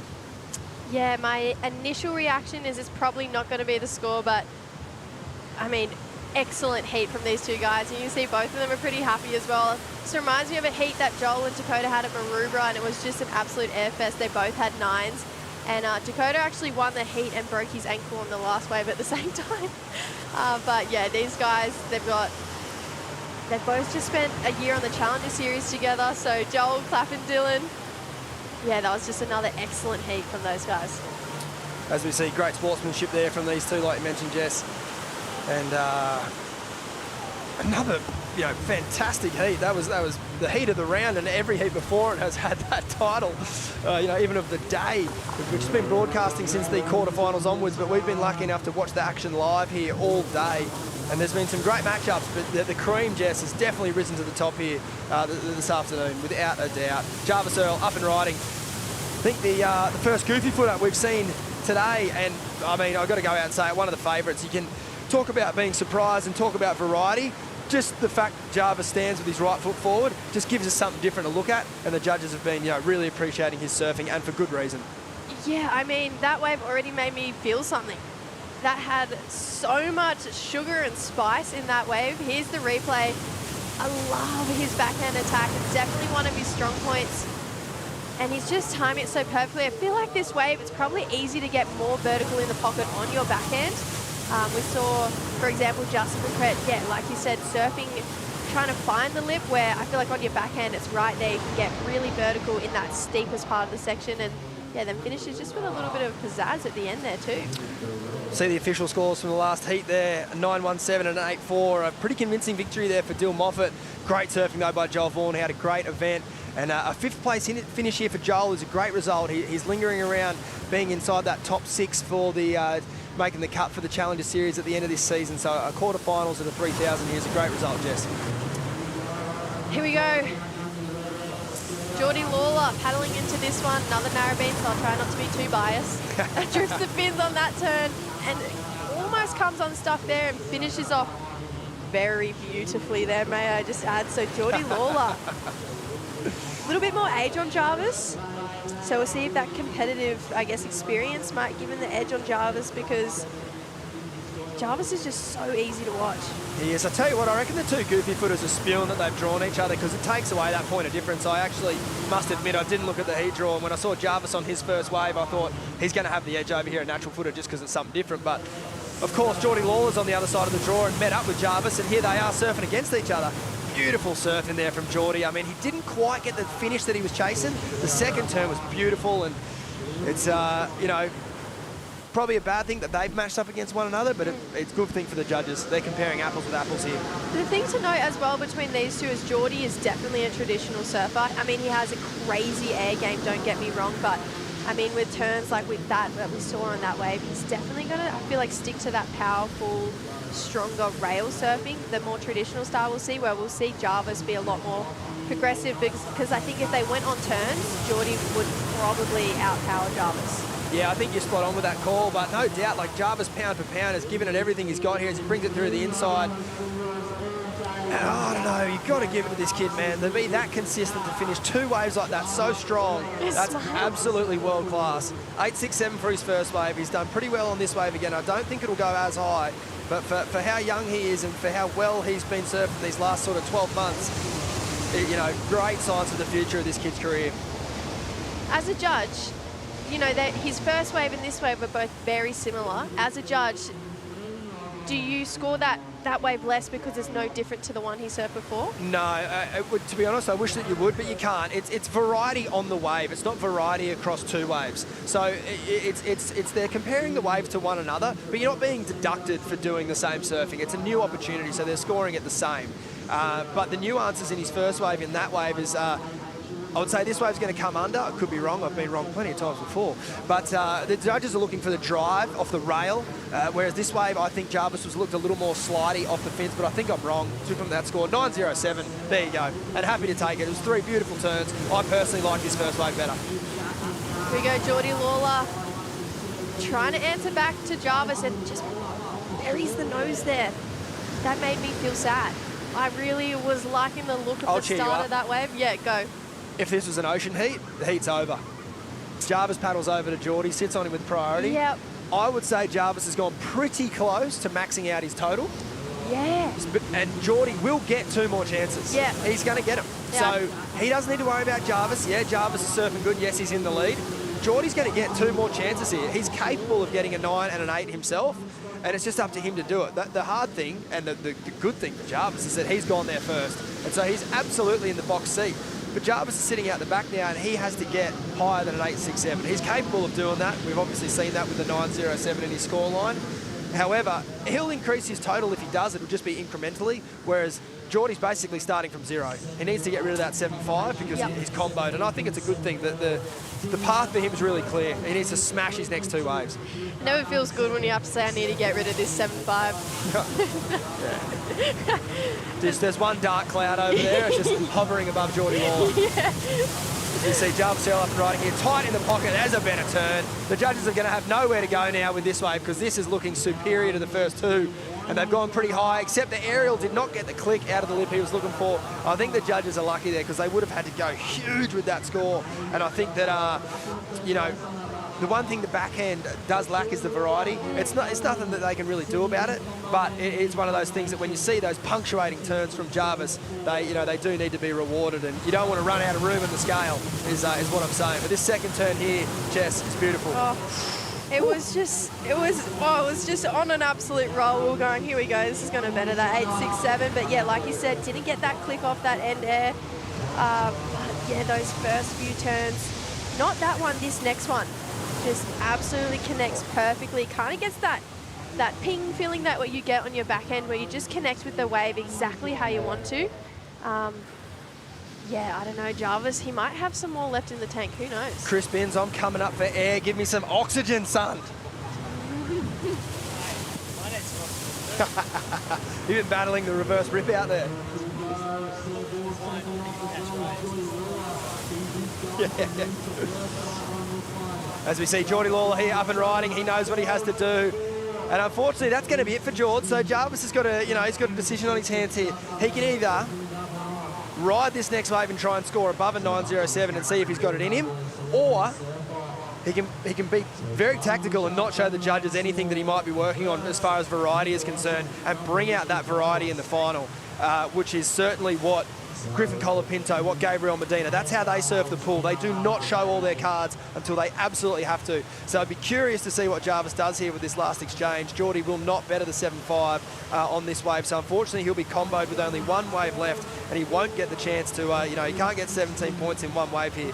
So it's Jarvis Earl with one ride to go. Is he just going to straight face it in, or is he going to do something spectacular, Jess? What's your calls? I feel like he's just the happiest kid, so he's just going to keep going. He's just going to keep surfing the way he wants to surf. I don't think he's thinking about that. I think he's just too having much a good of a time. isn't he? Yeah, I think he's just having a good time out there. I can't blame him. He's having the time of his life today. He's all teeth and hair. Look at him. You see that smile from a mile away. Here we go, smiling. It's like he heard me. Wow, beautiful big first turn out of the lip there. And another little fin drift there. He is going to town. This wave is insane. If he gets a click on the end here, it's going to be a huge score. Beautiful shove to finish, but unfortunately falls off. And I'll make the point of it. That's the variety that he's going to need to show to win the comp. Yeah. And the natural footers have the same situation. We're going to get sick of seeing snap, carve, snap. Come final, we're going to have to see something different. Jarvis has got it in the tank. He's just got to execute. A beautiful heat here from him. Probably the most professional we saw of the quarterfinals. Did it in 2. Straight knockout. Jess, we're going to take a break. I am going to the lifeguard tower to suck on some O2. We'll be back with more action.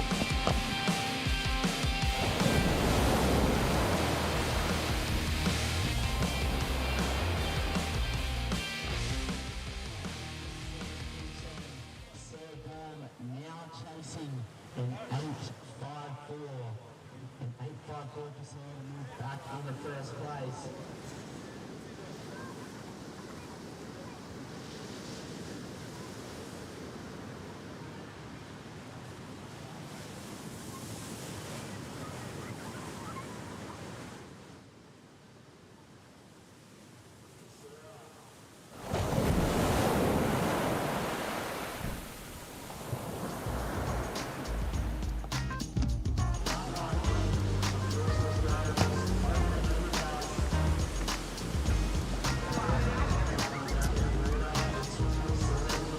Welcome back to the BYD Pro presented by Rip Curl and Pirate Life. Stace Galbraith in the booth with Chris Binns as we pick up a replay here from Geordie Lawler. This was the last wave in the last heat. This is going to just be a little bit of a lap in for George. Unfortunately, a 5th place finish for him here, but it's a great result in the 3,000. It's a keeper score, and the victor in that heat was young Jarvis Earl. And Chris, I said it at the end of that last heat, and I'll say it again, that was the most professional performance of the quarters from young Jarvis. He did it in 2. It was CT-esque. Well, he surfed in the CT before. He's been a World Junior Champion, and he's had a result here. Came 2nd in the last ever. So it's just easy then, is it, Chris? Apparently, if you're Jarvis Earl, that sounds so easy, son. Gee whiz. He's tough critic. Obvious. No, not at all. He's incredibly talented. Knows how to harness it. Knows how to turn it on and off. And the Queenslanders were just storming in the quarters. Oh, I know. All Sunny Coast final. I mean, I wish I could be stoked about it, but I'm from the Gold Coast, so I can't really claim him. Up and riding here. Celebrity matchup. Yeah, we're straight into it. I so love this it. is Ty Wishart. Ty Wishart and your boy Nick Vlosten. No, not your boy, right? You're a Freo supporter. Well, I was born a Richmond fan, so I'm going to jump on board. Born to be a Richmond fan, forced to go to Freo. Is that how it is? Well, there's a longer story to that. I went via the West Coast Eagles as well, and the Gold Coast Suns for a little minute, but well and truly on board the Dockers. Oh. Jamie, how you doing down there? Thanks, Dace. Well, I'm currently with Tilly, Ash, Alice and Peter. And Peter, you are a surfer yourself. Tell us what you love about surfing here at Urban Surf. It's just a great place to come, nice and close to home, fantastic waves, fantastic people, and yeah, it's a really nice day out. Well, as you said, it's a beautiful day out. How has your family enjoyed all of the action-packed surfing that's happening out there, very close to you as well? Yeah, a little bit of chaos, as we can see. Alice on cue, good job. But I think they're managing very well. Well, you guys have a wonderful day. I will let you get back into it. And Tilly, you've got a sign for all of us you're going to do to the camera. Yes. On you, Tilly. Thanks, Jamie. Thanks, as we see Nick Vlosten there, in and out. Come on, Nick. You only get 2 waves, mate. You got to make it count. Oh, a bit of fun down here with the lads. We might have them run at one another after this and really show off their athleticism, Chris. Yeah, well, 2 very different body shapes between the 2 codes. both guys regulars here at Urban Surf. You know, Richmond and the Storm, obviously both in Melbourne. Essendon, their training facility, the hangar, is just next door. My beloved Bombers. They were training this morning. There was a full intra-club practice going on. That gives me great hope. There were dozens of people in attendance. Oh, lovely. I'm actually spewing that I wasn't one of them. But Boston, he's got a couple of premierships under his belt in the last couple of years. Three! Yeah. Good on him. Somewhat of a juggernaut. The dynasty might just be teetering for the Tigers, but yeah, 3 premierships. Born in South Australia, grew up in South Australia, lives in Torquay these days. And Tyron Wishart. Paddle Wishy. From the South Coast. Down it, bro. Nice. Oh, he knows what he's doing. Hey, I tell you what, there's a Werry board riders comp on today, and he'd be spewing that he missed it. This looks like a classic little day on the point at Werry. But he'd much rather be here than finishing off his chippy apprenticeship with Lloyd Bowen, that's for sure. But pretty happy with himself there. He's putting the pressure on Boston to finish this heat out because Nick had an absolute shocker on his first wave. Product of Kiama High. Yeah, right. How good. Well, so was Mitch Cruz. There you go. Cruzy working in a wave pool these days too. He is. See over in Abu Dhabi. Good morning, Cruz, if you tune it in. Hey, that's a great turn. On the forehand here, as a punter, it is pretty hard to sink your heel rail in, and he's tagged that. It's a decent score. Is there calls to get him in the comp? Little airdrop down the step. Thanks for coming. Oos. Releases the tail. Oh, you're kidding. Compiling He's pretty happy with himself. Nice job, Wishy. Oh, yeah, he's stoked. Why wouldn't you be? He's not wrapping it up already, sure. I think it's 2 waves. It's tight. The pressure's on. Good job, Tyron. So this is how close you get. We're on the jib camera right here. It just Boston off the bottom. Beautiful first turn. Oh, it just comes unstuck coming through the inside. I'd love to know like how nervous these boys are feeling. You mentioned it'd be like early final? Yeah, early final. Maybe, you know, obviously not a grandie, but it's terrifying. It's so terrifying. Performance anxiety akin to teeing off on the 10th when there's a big group of people backed up. Yep. I was just sitting out there feeling like a goose because I thought people were looking at me floating around, getting in the way. We were. Yeah. That's what we were doing. But I would talk to you guys for 30 seconds and I'd be sucked straight back into the middle of the runway. Oh, that is so good. Head judge is going to be kicking the free surfer out in a second. He's going to be writing fines. But thanks for the entertainment, boys. And I'm glad there was no injuries. Sure that both of these lads deep in pre-season training. We don't want to see an ACL go out the window before the first round, Vinzi. So we see young Sierra Kerr preparing for her matchup. Taking on, I don't want to call her a veteran, but she's certainly got a lot more experience than young Sierra. This is Nikki Van Dyke, also a former World Junior champion. Beautiful opening sequence of manoeuvres for Nikki here. Cracking turns. And as she brings this one through the inside, she'll kick out. And we will look to see this matchup get underway, Christopher. Karamas 2012? Yep, I think it was 2012 with young Freestone. Jack second. You were there for that? I was. Pumping Karamas. Yep. Aussie cleanup, which is always good. Yeah, Nikki from Phillip Island and has surfed here in the pool a lot. So the women have surfed all their preliminary rounds on the left this morning. They've moved up to the right. So this is the first right that Nikki's caught all day. It doesn't look like it though. She's really clued in on this wave. Absolutely belting it. Yeah, so how's that for a shift up in proceedings? You've been going left all the way through the quarters and then bang, face up against the wall for the semis and the final. It'll be a deserving champ, whoever it is. We're in the semis here for the women, and it's really a tale of 2 generations here. Nikki was, obviously, like we mentioned, a World Junior champion, and then come onto the tour at a very young age and won CAT events and Challenger Series events, and kind of did it all. As we see, Sierra here up and running, big layback to start that wave. Comes through the inside, nice little snap carve. And Sierra has plenty of variety in the tank. I would say that that's just one to get her in this heat, Chris. Yeah, the first turn was, some people have mixed opinions on the layback. A couple of great ones in that second last heat. Cooper Davies or Dylan Moffat just absolutely pouring through the turns. But very fluently surfed wave from Sierra. It's going to be pretty even once these two scores come in. Is it the same judges? So all day we've had a tent on the right full of judges and a tent on the left full of judges. Are they now combined? I would say they're now combined, and they've probably got a bit more of a favourable roster. 2 on, 2 off probably, cruising into the afternoon. Whereas all day today, to get to this point, they've probably been roasting themselves with no breaks at all. So that is the gallery. So Nikki Van Dyke is sitting there, she's looking up, she's seeing a whole heap of punters feet away from her, just cheering her on, or phone just copped a hose down. Someone's in need of a new Samsung Galaxy. Big first turn for Nikki. Beautiful second there. It's something that I'm noticing, in the women's draw now, that it was pretty prevalent in the men's, Binsy, and that's just that noticeable power difference. It's not something that either surfer really has like a control over. It's just that natural ability and obviously experience, I think, and maybe age. But Nikki here showing some great power, Chris. Yeah, definitely. That first turn was so strong and didn't lose any speed out of it, and just kept working our way fluently down the line. That's a great angle. Wow, she's really committed to that turn. And just as we wrap up this replay of Nikki Van Dyke, I think we're going to cross over to Jamie. Who are you talking to? Well, Stace, I'm here with our celebrities after they just battled it out, and we've been pumping it up throughout the whole show.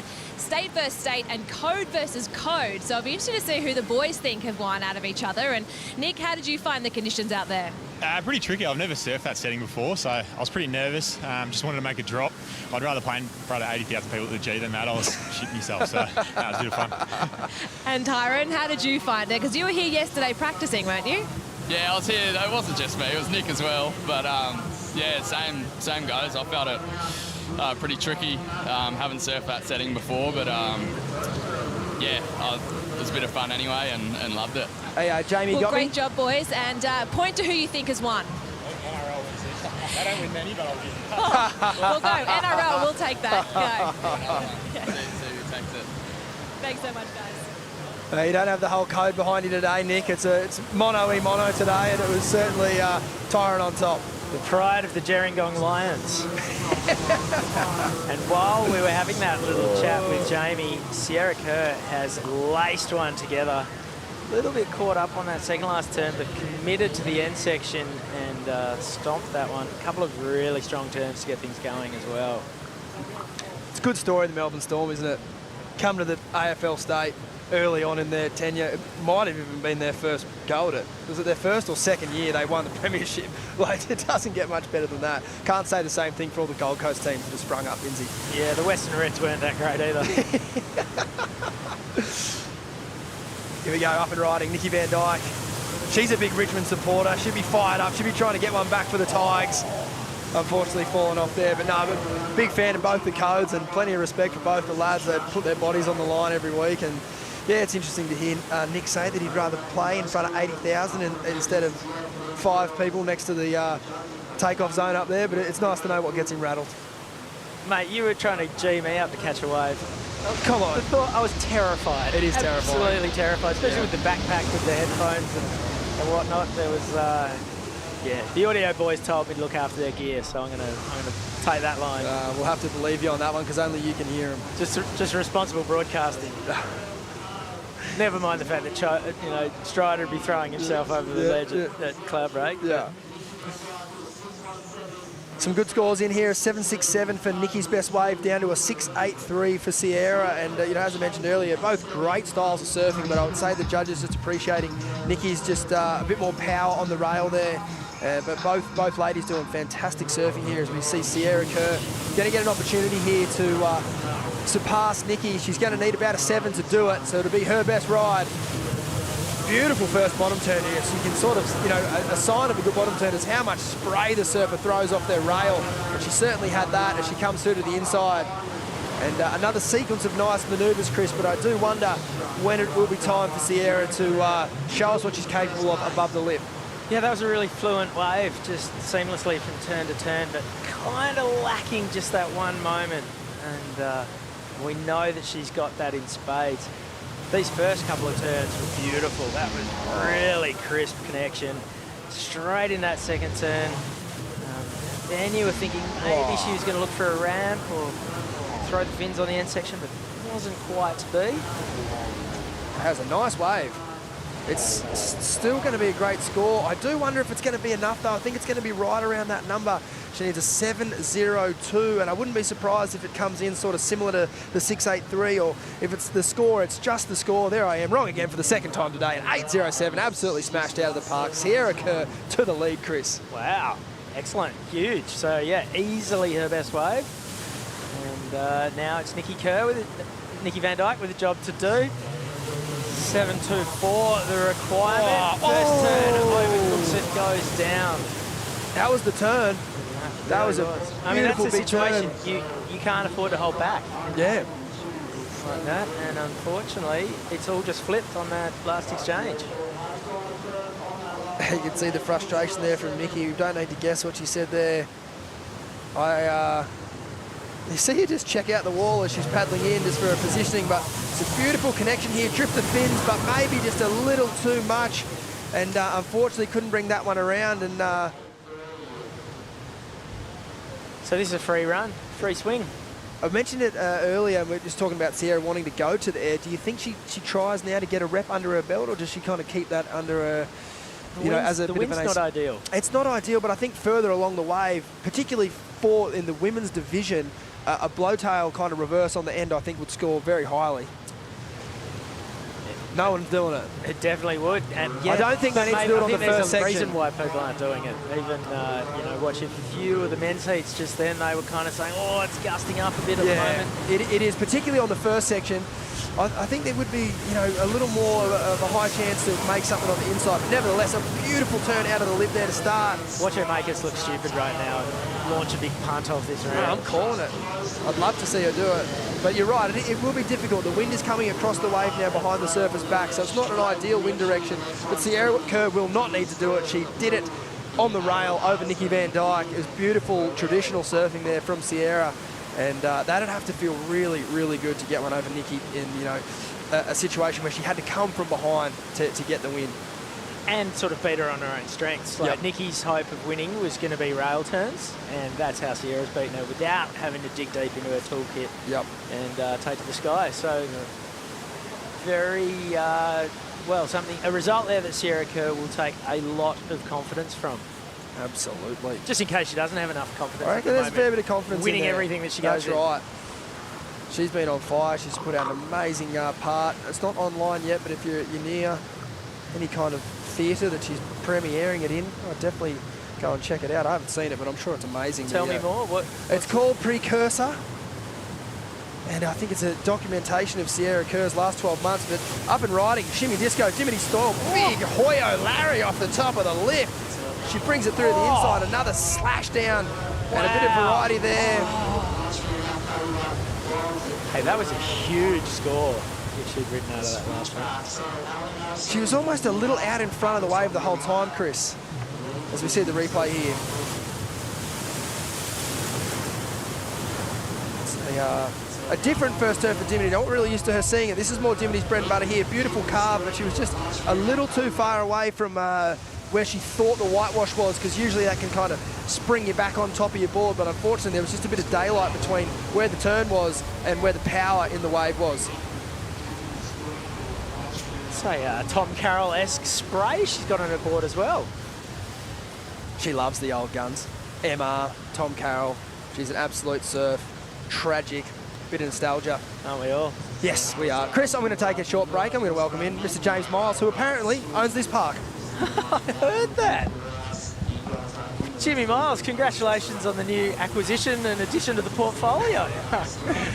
Yeah, no, I don't own the pool, so no, I don't want our shareholders to think that. That is fine. We have plenty of great shareholders in URBNSURF. Thanks, boys. Having a great day. Obviously, a little bit of a machine reset earlier. We actually just asked Rory for a little bit too much, and we didn't like the look of it, so we reset the machine and went back to what we've been using all day. But it shows the agility of the machine, right? Like 5 minutes, reset, and away we go. And for anyone who doesn't know who Rory is, That's the wave Rory's generating. the wave maker, mate. Yeah. Named after the Roaring 40s? The Roaring 40s, yeah, it generates the swell. And hey, we're going to be naming our machine up in Sydney really, really soon, and I'm excited to announce that. It's a super cool name, and yeah, Sydney just around the corner.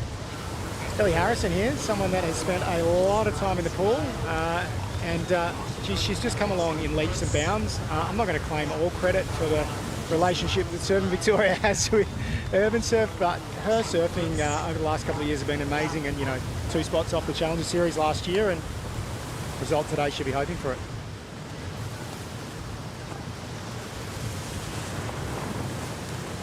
What about you, Binzi? You're back here you're a regular visitor here now. How do you enjoy these pool events as we sort of adapt and change and improve? Oh, I love them. I think just the efficiency, the way that you can rock up and run guaranteed heats.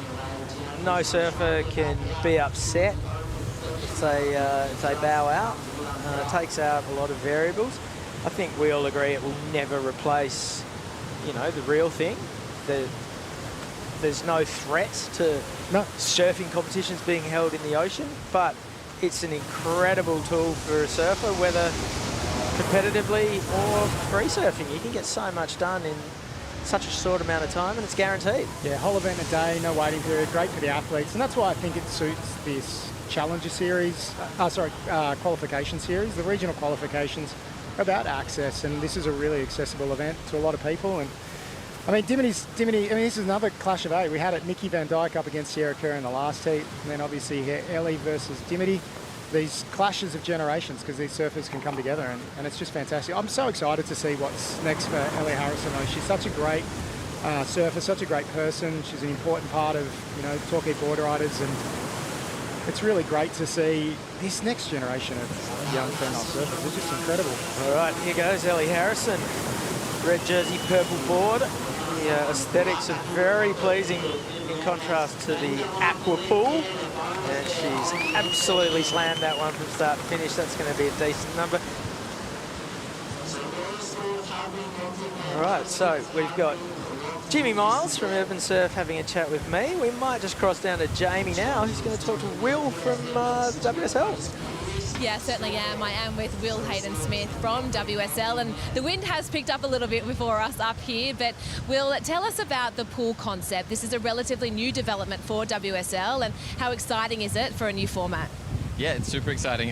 As a surfer, coming to a wave pool is like going to Disneyland. I can't take my eyes off it. I've been watching it all day, and the competitives have been doing a great job. And, these things are popping up all over the world. In the next 5 years, we're going to see them everywhere, and Western Sydney's next. We're here competing surfing in Melbourne. 10 years ago, that would have never been possible. You've got to go an hour and a half that way or that way to get surf. So this is an exciting opportunity for us, and we're grabbing it with both hands. And tell us about the strategy behind the quicker qualifying. And we were talking about it before, where it's action-packed, it's high drama, there's lots going on, but it's all wrapped up in a day. Yeah, to do this event in the ocean takes us about 4 or 5 days. And we're getting it done in 9.5 hours. Heats are flying by. If you blink, you're missing so much action. I don't want to miss any waves while we're talking, actually. But yeah, it's great for our surfers to be able to go get an event done in a day, and our fans get to watch this really short, sharp broadcast. And I will let you get down there in just a second, but what have you made of today's action? It's been incredible to watch. I've seen some amazing surfing. I was worried it would get repetitive, but the surfers, the level keeps going up and up. Sierra Kerr, straight from winning a World Junior title, has been incredible to watch. Dakota Walters just got eliminated, but boy, has he put on a show. So I've loved every second of it. Well, Will, thank you so much for your time today. Back to you, Stace and Jesse. Well, we'll go with Chris and Jimmy instead, but thank you very much. And this was Dimity Stoyle laying some rail. So we were talking about the battle of the old and the young. Dimity is just power surfing core roots right there. Wouldn't it be amazing if Dimity won the event? Because she's also the DJ for our after party. So takes the check off stage, straight onto the decks. DJ Shimmy Disco thanks to Hardfizz. Plays her own party. Yeah, amazing. Jimmy, you guys have been open, what, 5 years now? Yeah, so we opened January 6, 2020. Obviously straight into a few challenging years, but now, we're really finding our rhythm, and as we see Ellie come undone. She's got 2 good scores on the board here, so she probably could afford to go for it there. And, you know, the exciting news with Urban Surf, obviously, is the opening of Urban Surf Sydney. We're on track for opening in autumn. We're probably only a couple of weeks away from announcing dates and months and things like that, and I can tell you the development is just incredible. And to be in Sydney Olympic Park, there's 17 million people go to events in Sydney Olympic Park every year. And, you know, we're 1.2 kilometres from where Taylor Swift is going to be playing. So, you know, imagine doing this event just before the Swifties came on. And, we 5,000 people there and maybe a Taylor Swift cover band. It'd just be incredible. Yeah, I hear she's far more excited about that than the Super Bowl. So 5 years on from opening, do we have any kids from Melbourne, not Torquay, or not, Peninsula, who are now, 15, have been surfing most of their surfing life here in the pool, who are ripping? Not yet. Okay. And look, I just, I think people think that we're going to get someone that's just going to come and take over and be the next thing. It's the honing of the skills of the surfers from down the coast. But what we do see, yeah, that was a great first turn from Dimity. And again, I love the way she's lifting and extending through that turn. She's going to get a 3rd in here. This will be the best score. She was chasing a 6.74, and I'm no judge, but that was a pretty good wave. And this is the great thing, right? 9 minutes of that heat, and it's done. And, just incredible to get these results done so quickly. Yeah, so we're seeing a massive development of skills. People like Ellie Harrison, we're seeing these development. And they're able to get amazing access to points that are like here in the pool. But what we're really seeing is we're a market for progressive surfers. If you love surfing, but maybe you've chosen to follow your career rather than your surfing dreams, you can get on here at Urban Surf, fit it into your work schedule, surf during the day, and that's who we see. And that progressive surfer surfing our smaller waves like cruiser, our progressive turns waves, or intermediate waves, that's really who Urban Surf is built for.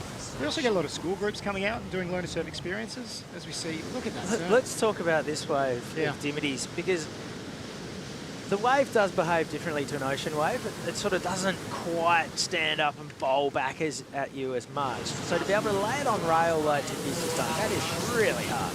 Yeah. I mean, I'd sort of argue that it doesn't do the same thing as wave. It does the thing like some waves do, and some waves are different. Every wave's different. What's amazing is how quickly these surfers adapt to the pool environment and the performance that we get. And that was a great heat. It's going to be really interesting to see the scores, but Ellie with another good wave off the end there. But look, surely that last wave of Dimity's is going to be her best. Yeah. I suspect that Ellie's going to have been chasing a wave with a score with that wave, but it was a very well surfed wave as well. So great. And look, these points mean a lot. Yeah, they sure do. This isn't for giggles. This is for real points and real prize money. And Ellie Harrison wants to make it on the championship tour. She's got all the skills to do it, and a win in this heat will really help her with that.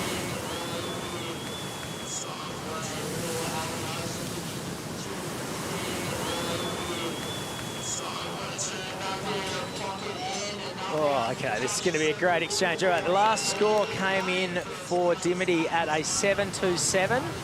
So Ellie is now chasing a 6.87, and she's done it comfortably, a 7.83. So the lead changes a couple of times in the last couple of waves, but it is Ellie Harrison who comes through. Straight back into the action, mate. And we are straight into the men's semis. Wow, it is non-stop. And, the funny thing about this is we're running small sets with a smaller gut, but generally here we're running, 12, 14 waves in a set. And, the public is just all smiles, having an amazing time. And, Urban Surf's great for these sort of events, but it's also great for everyone. I was mentioning before the school groups we have coming in, doing a learn to surf experience. And a lot of those kids wouldn't get access to the ocean. So, we do water safety programs, we do learn to surf programs, and to see, kids from cultural communities that maybe don't get access to the ocean as much, be able to come here, learn about the ocean, learn about the surfing lifestyle, is probably one of the coolest things we get to do here at Urban Surf. We were talking earlier, Essendon, right next door to their training facility. Are those guys in here all the time? We do see Dyson Heppel in a bit.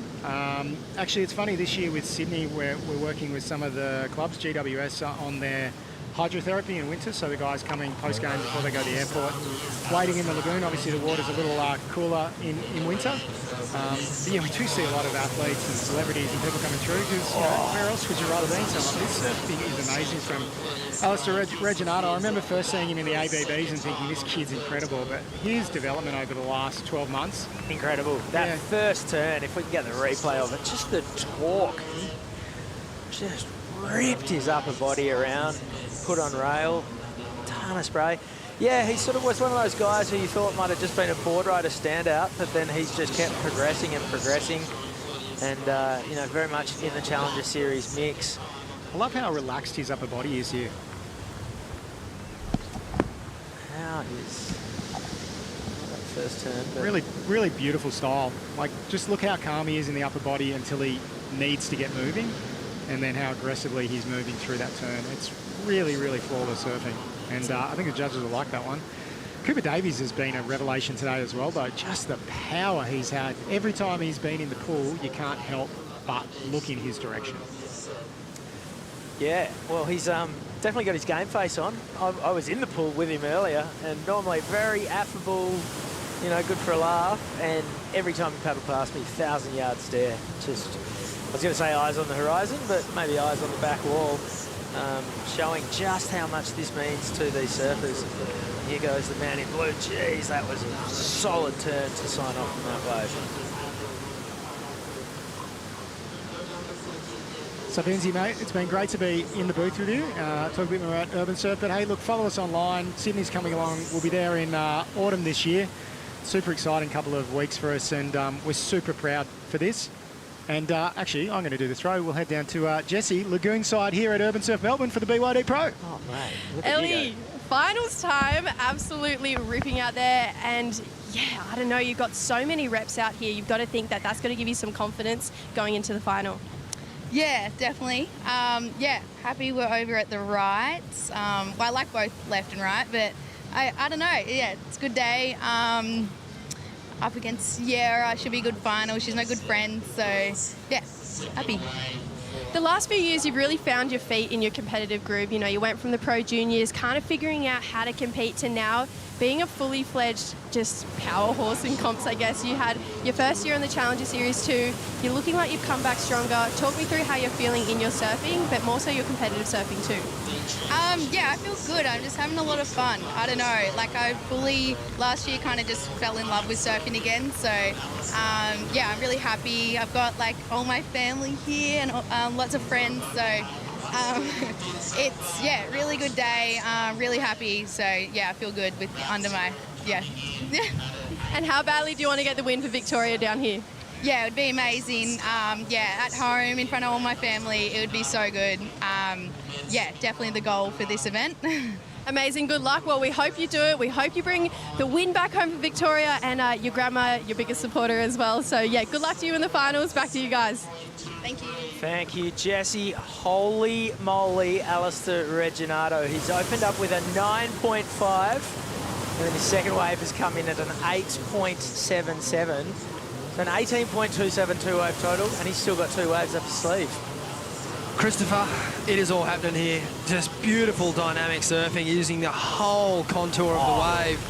It's he's making it look easy, but it's really hard to do in this setting. Cooper Davies up and riding, Chris.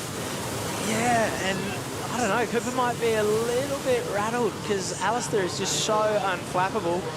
And we've seen Cooper, after he kicked out of his last wave, even just then, kind of flopping off his board a little bit. He's still, I mean, he's chasing still a combination of 2 scores. And he knows it. But he's capable. It's kind of done now, right? That was his 3rd wave. Unless he gets better than a 7.83, he can basically just think about maybe riding the last one for fun, because these waves come and go so quick that sometimes it's hard to kind of digest all the information. But to me, that looks like another 7 range. I hope for his sake I'm wrong, and I've been wrong a lot today. But You got to be thinking, I've got to go for an 8 here. You're right, it's a 787. Finally. Oh, God, some confidence back in my scoring. But how's that for Cooper Davies? He's got 3 7s, 2 high 7s, and he's out of it. And that's the thing with the Ocean. You kind of get time to digest that. You paddle back out. You go, okay, cool, I'm still comboed. I really need to rip in here. But these scores turn around so quickly and the waves come up so quick.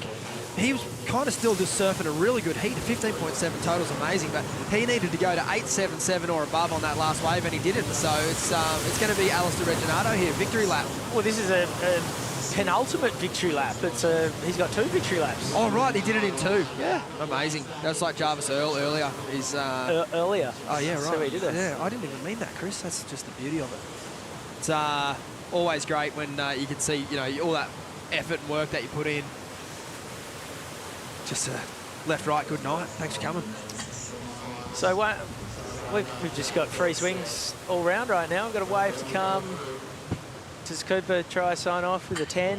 Give us a Superman? I think he has to try something maybe that he hasn't tried all event. I think this event's been a great success the last couple of years, so you'd have to think we're going to be back here next year.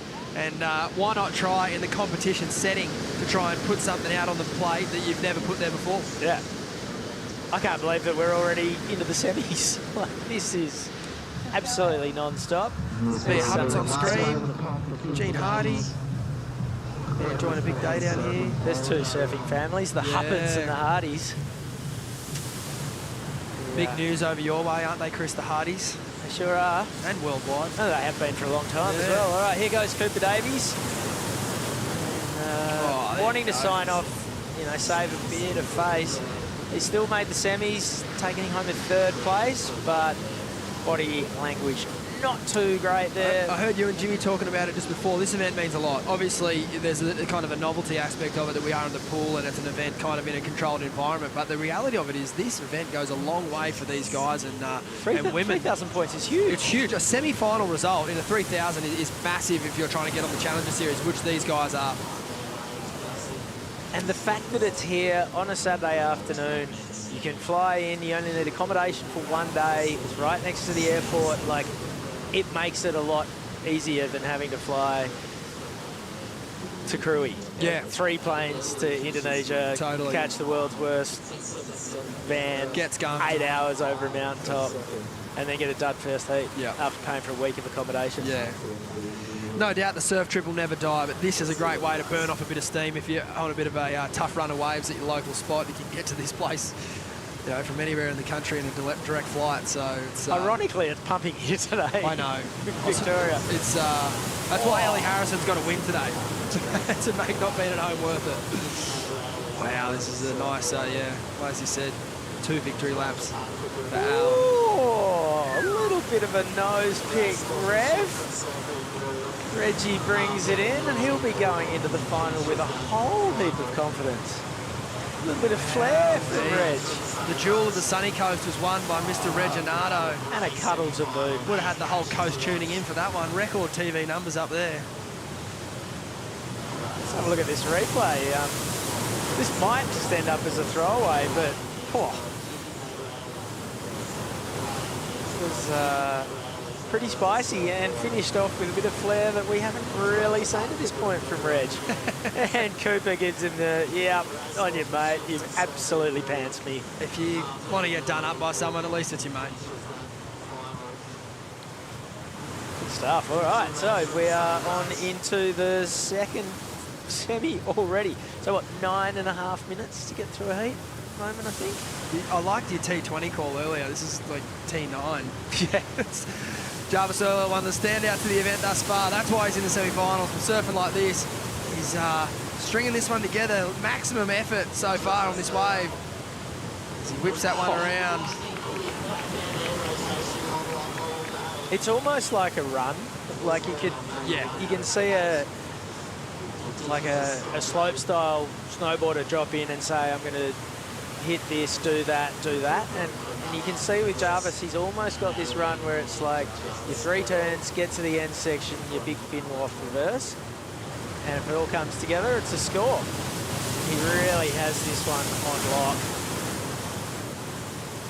Different angles when you're on your backhand really allows you to go vertical, and I'll tell you what, from the water, sitting out the back behind some of those turns with this gusty wind, huge sheets of spray, 10 feet in the air. It looks awesome. Love And that then front the on flare. angle.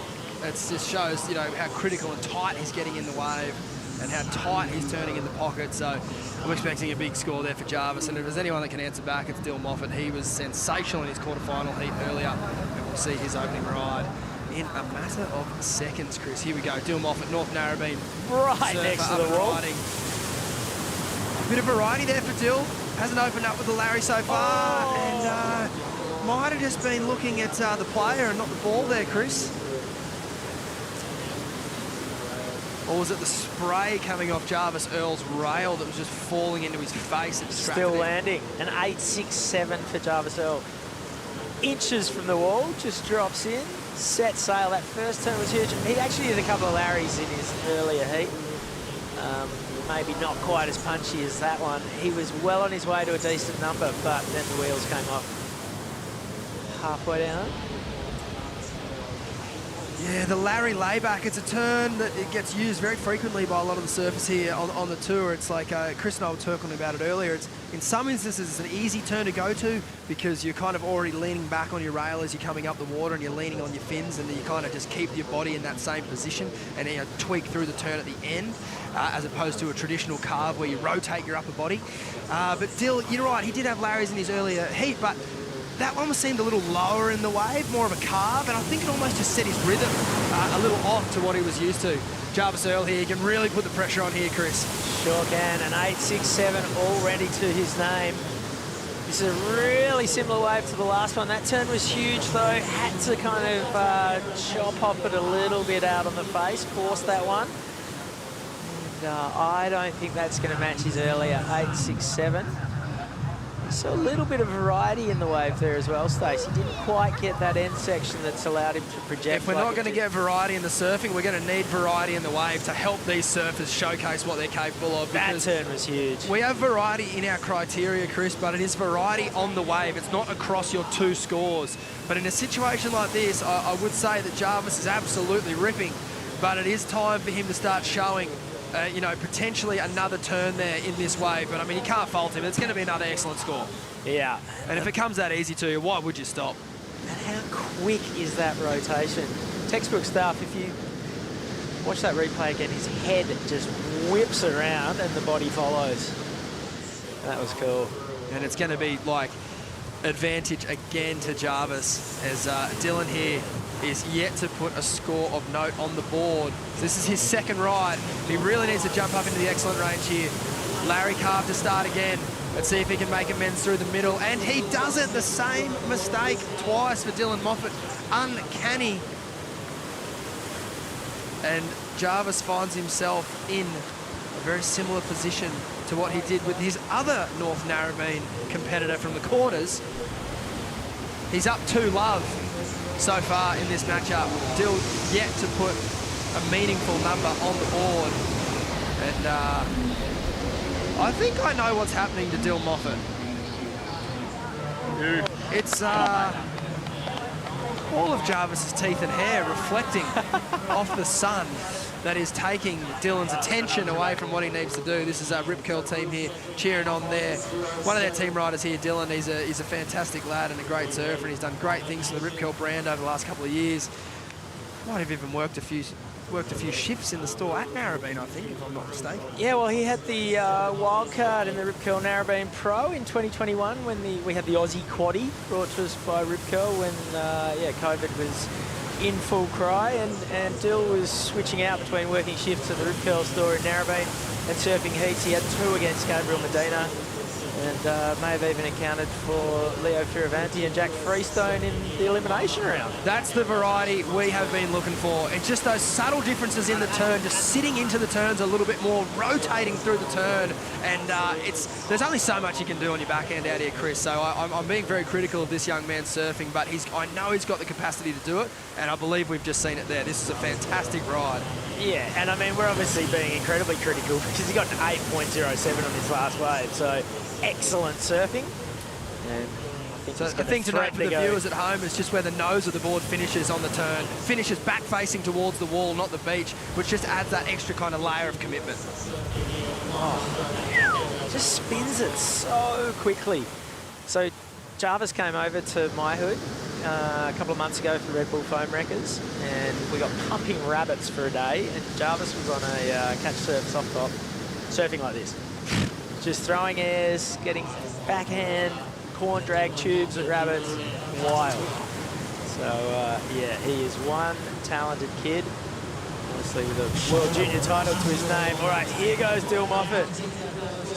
Jarvis Earl has just upgraded his score again, a 9.17 the result in his last wave. So Dill needs to bring the heat. Definitely needs to go excellent range to at least get himself out of the combination he's facing right now. So 2 scores is the requirement for Dill Moffat. The 7.84 ballpark. That's right. If he wants to break it down into two waves, this wave will have to be a 7.84 or greater. And that Larry was a better version of that turn as he rips a carve through there and sort of steered clear of the snap, which seemed to be bringing him undone, Chris, and he managed to finish the wave. It's I don't believe it's going to be in the same realm as Jarvis's scores. It might be just enough to get him out of combo, though, which would set us up for a nice finish. All right, well, I'm going to get myself out of this combo and put on my weddy and get back in the water. So I might hand over to Jess Starling. Going to be an exciting finals, Chris. Can't wait to have you out there. We're going to have 2 finals coming up within the next matter of moments. We're going to have a completion to this one here. We'll wait to see Dylan's scores come in. I believe it was a 7.33, so not enough to get him out of combo. This is another victory lap here for Jarvis Earl. He looks fired up. It's about time he fell off. He's been absolutely picture perfect all day, and he'll be just saving some energy there for the final. This man came second here last year, and he was in sensational form then. He's in sensational form now, and really looking forward to watching him in the final as I welcome a sobbing, a crying, a very upset Jess Starling, who's just watched 2 of her favourite North Narrabeen surfers get done up. Back-to-back heats by Jarvis Earl. Yeah. He's been on fire. I know, he's just kind of hurt my soul a little bit. Fell there, but that's all good. But I know you guys touched on Dill Moff actually working a few shifts at the Rip Curl store. I was talking to him earlier. He flies home tomorrow morning, gets off the plane and goes straight back to work a shift at the Rip Curl store tomorrow. So doesn't stop for all of our QS surfers. Glamorous at times, being a pro surfer. Just at times. One more wave here to ride in this exchange. It'll be Dill Moffat.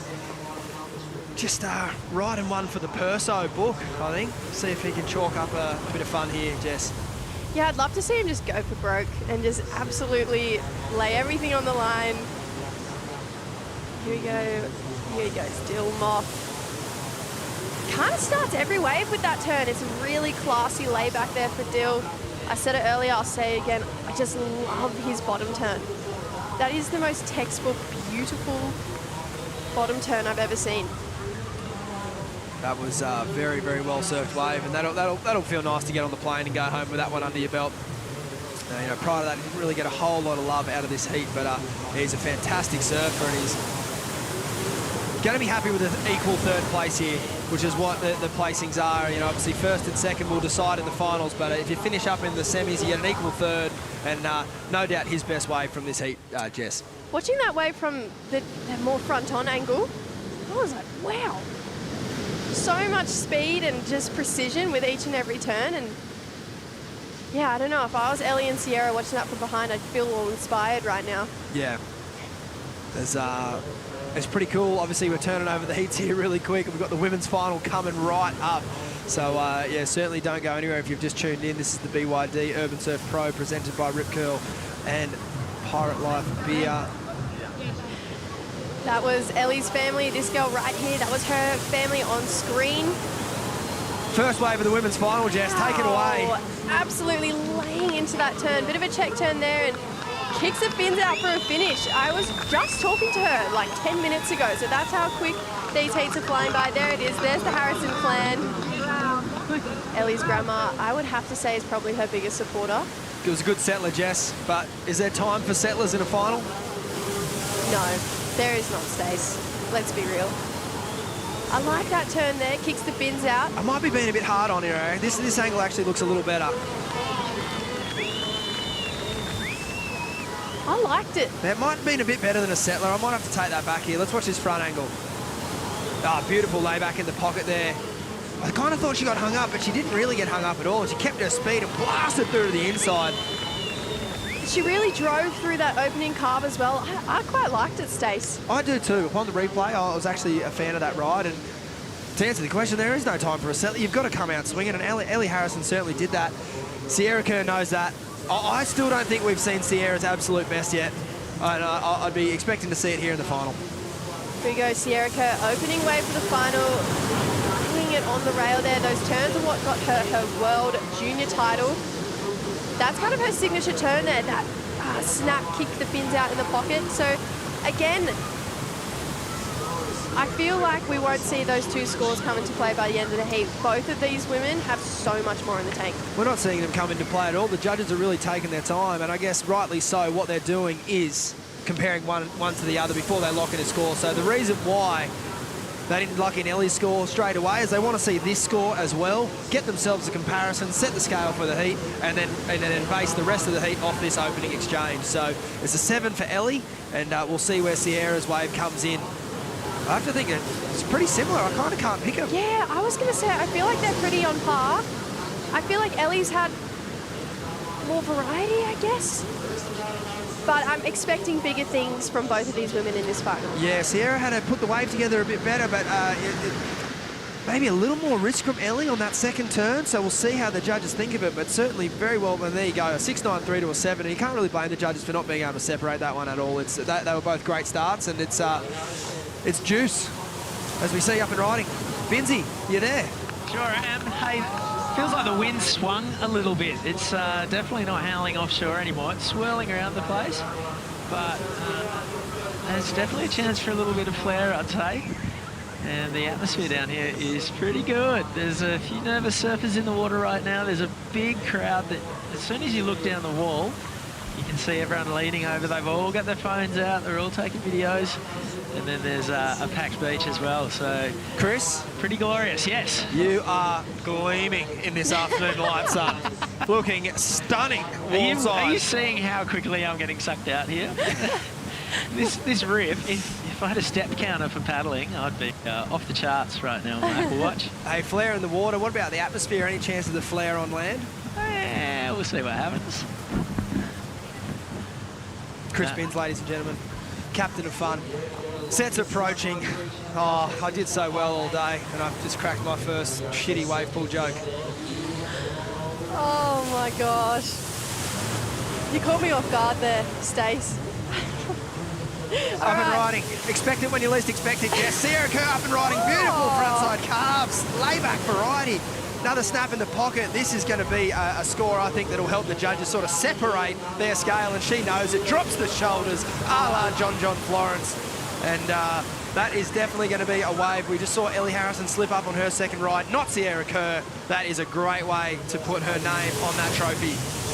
Yeah, let's talk about leveling up, because this wave, yeah, she did that exactly. Beautiful layback carve, puts in that signature snap for the second, drops that back arm, pushes through.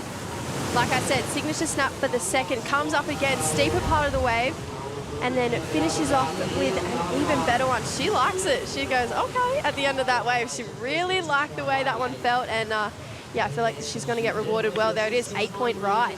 8-point ride for Sierra Kerr. Jamie, you got a special guest down there. Who you got? I certainly do, Stace. I'm here with Ellie's grandma in Helen. And Helen, she's come out swinging and firing. How do you feel when you're watching her? I feel very nervous all the time. Well, you're here with your binoculars and you have been giving some live commentary yourself, and you did say that she's been outstanding. Well, she's on now and I don't want her to fall off. Well, thank you, Helen, and good luck to Ellie. Go, Helen, and you're rightfully so. Lots of nerve, lots of expectations, lots of, want to win. But of course, it's all about the athleticism and the performance, and both these ladies at the moment have been on fire. That was amazing. Ellie's grandma actually comes to a lot of the events, and she has to be one of the most loved people ever on the QS site. Oh, she's just the best character, and yeah, you can see where Ellie gets her charisma from, and I definitely think it's her grandma. She's just she's kind of the life of the party, if I'm being Fabulous, honest. I would say. Yeah, she's fabulous. She Helen is fabulous. Oh. So interview Helen again or someone else? You should interview Helen again. I reckon Helen's got a fair bit more to give there, but maybe she just wants to sit in peace and enjoy the final. We can't blame her. It's a real tight one, this one. Sierra Kerr, 14.93. Ellie Harrison just got her best wave of this final, a 7.83, so she is narrowly sitting in second place. But if you just look at the one wave each score there, there's not much splitting it, an 8 to a 7.83. So both these surfers looking to replace their second score. Sierra Kerr, beautiful first opening turn there. And again, I'm loving how Sierra's drawing off the bottom, really pushing through her turn. She just got a little bog through that last bottom turn there, but finished off that wave nicely. I still think that wave betters the 6.93. From my first immediate look at it, we'll get a look at a replay, but I love the way she really draws hard off that first turn. I prefer that to the first wave, just so much more aggression. Yeah, and brings it all the way back around and slides the tail out again for a second turn. Let's look at it from a different angle. Yeah, I love it. I love the way she draws through that carve. I much prefer this style of hard rail surfing from Sierra than what I saw on the first wave, I'd say. Yeah, I agree. She just pushed a little harder there. And I think sometimes she looks in two minds. I think, it's almost a credit to her surfing. She has got so much variety, but I think almost sometimes you can tell she's kind of thinking, oh, should I try like an air or a turn? And it's sort of in between. Whereas that wave, you can tell she had one thing on her mind, and it was just to absolutely annihilate that wave on the edges of her surfboard in the water and drawing out some beautiful carving manoeuvres, which is, extremely hard to do in this pool. There's a very small margin for error. There we go, Ellie. She's looking for a 7.21 on this wave to take the lead off Sierra. Oh. Beautiful third turn there. And gets the finish. We can hear the cheers from Ellie's family. There's Helen watching very closely. And we've got the round of applause from Helen. She likes it. Got the tick of approval, Stace. Well, guys, I am here with Helen, who we spoke to just before. And Helen, she's done it. How do you feel? I'm particularly proud of her. Lovely. Now, Helen, will you go out with the celebrations tonight? No, she's going to a party. But you won't join her for... No, it's her friend's birthday party, so... 8.67, she got the score. I'll be pleased to myself. Wonderful. Will you go and enjoy the celebrations with the rest of your lovely family? Give Helen the good news. 8.67. Sierra's got her answer back here, if I'm not mistaken. She does have one more ride to give. It's an 8.51, the requirement. Chris Binns, what is doing? I tell you what, the beach absolutely roared when Ellie kicked out of that last wave. I don't know if it's just her grandmother. Jarvis Earl's paddling past me. He's pretty psyched. And here goes Sierra. So she does have to get a score. Wow, drops the other shoulder. Big turn. Firing through the lineup right now. That was a big turn. She needs the... Blair stands tall. That's kind of the claim. She looks around to her party wondering if she's done enough, and this one's going to be in the hands of the judges. That is going to be very, very close. The overall energy in the attack leaves me feeling that she would be getting very close to that score, but I will reserve any further judgment, Jess, until I see a replay from front on there, because I've had a couple of absolute shockers today, and I don't want to have a shocker here for the final on the win, Jess. The win is on the line in this wave, and 8.51 is the requirement. Two beautiful first turns there. A little bit of a pause in between the second and the third turn, but a beautiful sequence of turns to finish. I'm lost. Here is the 8.67 of Ellie Harrison, so it needs to be better than this wave. Oh, excuse me, slightly less, but around the same realm. I think that Ellie's timing is just slightly better. She's throwing a little more water out the back of the wave. I know the judges like the look of that, and I think Ellie's first turn was better. However, don't worry about what I think. She got it at 8.63. It was right there. She did it at 8.51, 8.63. Well done, Sierra Kerr, to come from behind and take the win. That is sensational work. Christopher, you win the champ. You got the win. Congratulations. Oh, thank you so much. I can't really believe that. That was a crazy ending. Going into that last wave, you knew you had to get the score. Obviously, you'd consider that you've got it within yourself, but how do you find it to pull it together and put on a performance like that? Yeah, I didn't know really what score I needed. I knew it was kind of a high score, so I was just like, let's surf like Sierra and just have some fun, and got it done. Surf like Sierra, I love that. Was there nerves after you kicked out? You did a little stand tall. Was that like, I've got this, or let's see what these guys say? I didn't know what score I need. I knew it was something high though, so I was like, it felt pretty good. So hopefully it's high enough was kind of the stand tall on that. You're on a roll right now. World Junior Champion. Congratulations for that as well. What's the secret to this 2024 that you're on? Oh, I don't know. It's just starting to click, so that's super good. First QS win I'm frothing. A QS that's run in basically half a day. You started out surfing on the left, came over to the right. Did that take some adjusting to get used to? Yeah, I was kind of like, I wanted the comp to be on the right, but I figured out the left pretty good, and it was just like so fun. So to be able to come to the right was kind of just the bonus. All right, well, the men's final's about to kick off. Have you got a tip? Oh, I don't know. They're going to rip, so it'll be fun to watch. Nah, don't sit on the fence. Who's going to win? Who's even in? Jarvis and Elsa. Jarvis surfing pretty good, and so it's fun to watch. I reckon he's got it. All right, who's waiting for you on the beach? My dad. I don't know who else. Go find him. Congratulations. Thank you. Congratulations. Back to you guys. Congratulations, Sierra Kerr. That was one of the most exciting finals I've watched in a very long time, Jess. I'm gobsmacked. She's on a roll at the moment. And I feel like, an 8.51 is a massive score to get, and so many people crumble under pressure. No crumbling, zero. She absolutely nailed that, and there's Dad on the beach. First QS win, how good. Get her up on the shoulder, girls. That is insane. Ellie needed a score, got it, turned it. Poor Helen was putting on the jewels, getting ready for a big night. And then Sierra just clinched it on the last wave of the whole event.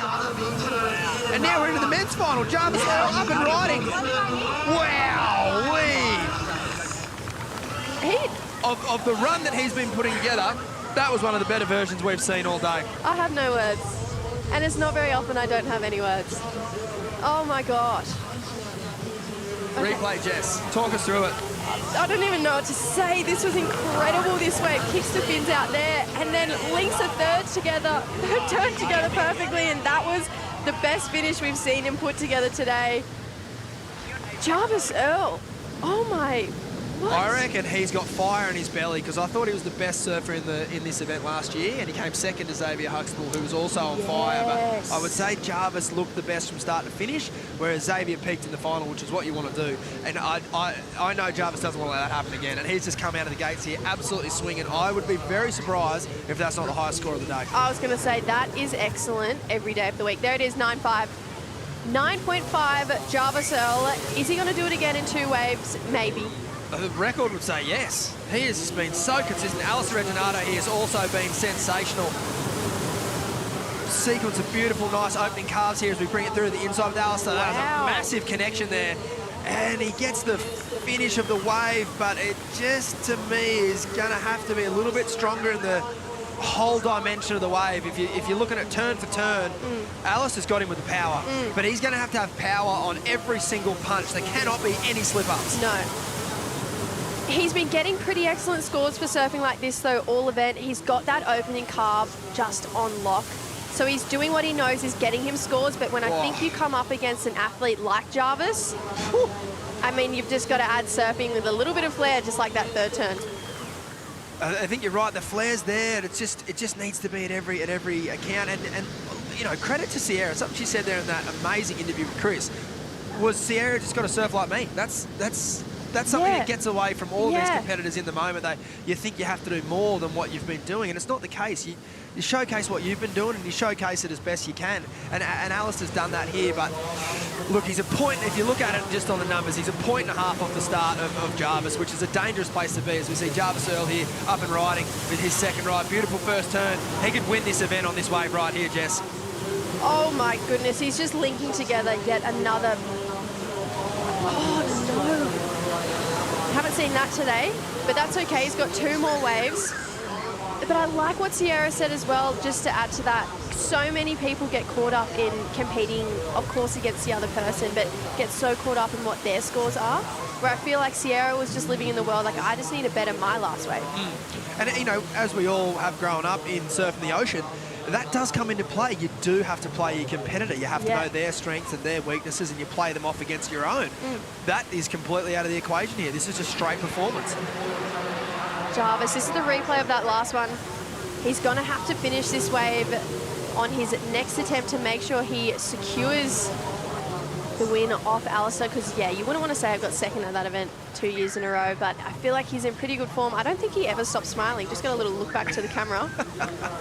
Chris, how's that smile looking out there? Yeah, he was having a little cheeky grin at me because I'm hanging onto the fence like a half-drowned rat. It was funny hearing what you guys were just saying about Sierra not knowing the scores, and I can confirm it. It's kind of hard to know what's going on out here in the water because there's just so much activity as Alistair just belts that in my face. I tell you what, from behind, the sheets of spray go 10 feet in the air. And he's going to paddle past me with 1,000 yards there. I'm going to have to get out of the impact zone again. But yeah, it is actually quite hard to hear the scores. So the guys and girls are largely surfing against themselves and just trying to better what they've done and hoping that the cards fall in their favour. Good to see the sun protection there, mate. And look, the scores here are pretty tight. Like, Jarvis's last wave's a 7-8, which still puts Alistair's requirement up in the 9-3 zone, which this is, you know, it's not going to beat. It's going to sit around a similar score to his first one. He really needs to start getting up in that high 8 range to low 9 to really get, you know, get himself into this heat. So this next score that's coming in is going to be crucial. And we all know Alistair doesn't lack the power. He does not lack the power in his surfing, so he's just got to find that wave that allows him to maybe not open up with that first cut, maybe open up with a really strong open face Rio, kick the fins out of the back. See what Dill Mock was doing, I guess, in his heats to get those 9s, against Joel Vaughan especially. Here we go, Jarvis Earl trying to lock away this final right now. Beautiful backhand surfing. And unfortunately, can't link it together then on that one as well. Got one hand on the trophy and he kind of is surfing like it. He knows it's right there. He's got one more chance. Well, I mean, he's probably, at this stage, not even looking like needing it, to be honest. Like, Alistair still needs a 9-3. He's obviously capable of doing that. It's still a massive requirement, though. Yeah, I mean, Jarvis is just putting on an absolute show, even though he hasn't finished his last 2 waves. It's beautiful surfing to watch. Yeah, just that transition speed. What he probably doesn't match the power of Alistair. I mean, for sure he doesn't on the open face, but what he lacks in that, he makes up for in transition speed. Like, that is just lightning fast between the turns, and the turns are quality. You know, sometimes surfers, when they're rattling through their turns really quick, they sort of sacrifice some quality. Not Jarvis. Every turn still is very dynamic, very technical. It's just, you know, that ability of being on the backhand, you can get it up and down between the turns a lot quicker, whereas being on the forehand with your left foot forward, being a natural footer, you've got to draw out your turns a bit more, but that's a benefit to Alistair. He can show off his power, and he's going to have to here, Jess. That's a better looking opening turn for Alistair. He puts him back into the steeper part of the wave, rips through that one. Wow, this is a good looking wave for Alistair. Needs to finish. Hey, what do you reckon? Like, that's still his best number. I don't know it goes the whole way, but that is going to be a very big score. That was what he needed to do. You called it. I did. He needed a bit of variety off the top of the wave, and he certainly did it. You'll send an invoice for that later. Great strategy. I just think that might cost him. It's still going to be his best number, though. Yes. I feel. Yes. Which chips away at the requirement if Jarvis does not improve on this last wave. So Jarvis is in the lead. However, this next score for Alistair is crucial. I think it would be cool for Jarvis to hear this before he takes off on his wave, you know, just to build that theatre. So get type and judges. This wave's coming. Oh, Alistair. I mean, even if Jarvis doesn't hear the number that comes out of the score, he's got to think he's still surfing to win here. He cannot be satisfied with this total. This has been the most exciting half an hour of surfing I've called in, I think, maybe ever. It's just non-stop action. Jarvis Earl needs to better a 7-8. Alistair Reginato is breathing on his heels. Oh, my. I don't know. I liked it. Yeah, I like it, but it didn't have the variety of finish that you, I think, were looking for, and that what we've seen from Jarvis, but it was, I liked it. technical, textbook backhand surfing. Powerful, like you said. Stace isn't impressed. I'm impressed. I just don't think it's going to better the 7-8. But hey, I've been wrong every time today when watching these scores come in. So Reggie, is his last score there a 7-4-3? Yeah, strange. Well, he still needs a 9-3-1 with one wave to come unless Jarvis betters here, which you think he might. I don't know that he does. It's great surf, and he did get the extra turn in. We'll just have to wait and see. I mean, he's absolutely teeing off. It's beautiful backside surfing. Yeah, I mean, that was a sick turn. Yeah, you're right. That's gonna be a really good score. Alistair up on his final wave of this heat. Opening carve there, rips through a second one, needs to do something special. At the moment, he needs a 9-3, but that's just before we hear Jarvis's score. He needs to land that regardless, and he doesn't. So I think it's probably gonna come in hot there and say definitely Jarvis Earls for the taking. We will wait for the official number though. As we have Chris Binns waiting in the wings. We'll wait for the official number. The way we see it playing out though, Alistair needed to finish and complete his rides. Jarvis's wave, his last wave was a 9-3-7. That is the highest total of the event, and what a way to do it. Jarvis Earl is your champion. Chris, take it away. Oh, I'm going to grab him right now. Jarvis, your last wave is a 9-3-7, and you've absolutely smoked it in the final. Congratulations. Yeah, thanks so much. I've had a bit of a rough competition run lately, so it's good to come down in the pool and get some reps in and come away with the win. I'm so stoked. You came second in the last one of these comps here at URBNSURF? Yeah, I came second last year, so it was real good to do one better, but yeah, I'm stoked. Yeah. Talk to us about the guy that you just beat, because Reggie was ripping. Yeah, Reggie was on the other side of the draw, so I was watching all of his heats. He's been ripping all events, so stoked about a good final. Last two Australian World Junior champs, you and Sierra Kerr. Yeah. You guys have both just taken out the BYD Pro. Yeah. How good is the strength of Australian junior surfing right now? Yeah, there's so much depth in the talent of Australia right now, so all the regional QSs are stacked, so stoked to come away with the win on such a tough event. And you've obviously got the challenges and the CT and all that kind of stuff in your sights, but how good is it to come here for a QS 3000 and, you know, take some big points away? Yeah, it's epic going to 3,000 this year. It's like obviously a big event, and yeah, stoked I take all the points and hopefully I climb up the rankings a bit. Do they give you a car if you want an electric car? Hope so. And what's your plan from here, mate? I'm just going to do the rest of the regional QEs and then plans to get back on the Challenger Series, so we'll see how it goes. We saw you surf for the Margaret River Comp, CT wildcard last year. Is there a chance of a wildcard for any this year? Yeah, that was my first CT event last year, so hopefully I can get another one again, but yeah, we'll see how it goes. Talk to us about running an event like this where it's just one day, one and done. Everyone has a fair crack at it. You get tons of waves. You're going to be exhausted tonight. It's a great way of doing it.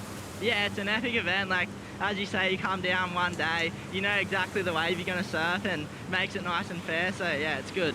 And we're right here at the airport. Are you straight on a flight back to Sydney, or is Melbourne in for a bit of a touch-up tonight? I'm actually straight on a flight in like an hour and a half, so got to get moving soon, but yeah, stoked to be down here.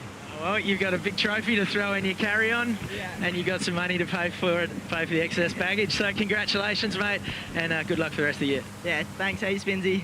All right, see you on the podium, mate. Jarvis Earl, back to you guys in the booth. Fantastic work, Christopher. Fantastic work, Jarvis Earl. And, you know, talk about peaking at the right time. That's got to feel good, Jess. I also like how he closed out with, like, traditional surfing, because we usually see Jarvis, he's such a progressive surfer, but I love how he also showed us the traditional side of his surfing and how he can get massive scores doing that as well. But coming to this event, Jarvis was actually sitting 9th in the rankings, and pretty close between 9th and 4th, basically, so he'll jump up a fair way, I reckon. Yeah, absolutely. Depending on how the other results shuffle there between those top competitors, he could go all the way up to about, yeah, like you said, that 4th position. And just at 4, he absolutely iced everyone. He comboed everyone, quarter semi-final. Yeah. Yeah, he definitely did some damage and ruined a couple of people's dreams today, but yeah, Jarvis Earl, he came here with one mission, to do one better than last uni. executed incredibly. Wow, so good. And you know, it's cool to see these lads were warming up yesterday, and I could see some crew in the crowd there that were warming up with them. And you don't really get that opportunity anywhere else, I don't think, to be surfing those same kind of waves as what the guys and girls in the event are surfing. So here we go. Couple of, you know, he owns 3 of the top 5 high scores of the day, Jess. That's one of the most dominant performances I've ever seen. Yeah, like I said, speechless. That was just beautiful, textbook, really mature, actually, competitive surfing from Jarvis, given he is still a junior. So yeah, Jarvis kind of showing everyone that he's here to stay and he's pushing for those Challenger Series. And as Chris mentioned, it's a pretty short run up to the airport there. You can almost see it in the background. Don't have to go too far. It's just non-stop action. As we see Jarvis here, this is some of the highlights from the event so far. And this was him on his way to the victory. That was the final wave to seal the deal. That was the 937. And he didn't really need a reason to smile, did he, Jess? But he does now. And look, we can't really... It was Sierra Kerr taking the victory. The young gun. You can't really go past Sierra. I mean, she's on an absolute roll at the moment. She's our ISA and WSL World Junior Champ. Not 1, but 2 World Junior Champs under her belt. And now a QS win. She's got to be... I don't know. I just feel like she's got to be feeling really confident going into the rest of the Australian Series to try and make that Challenger Series, because I know she's got her ISA on the tour. Absolutely. Well, we're going to take a short break here, but before we do, we just want to thank all of our sponsors, BYD, the crew at Urban Surf, Pirate Life Beer, and Rip Curl. It's been a fantastic event. We're going to take a short break and come back with the presentations. Don't go anywhere.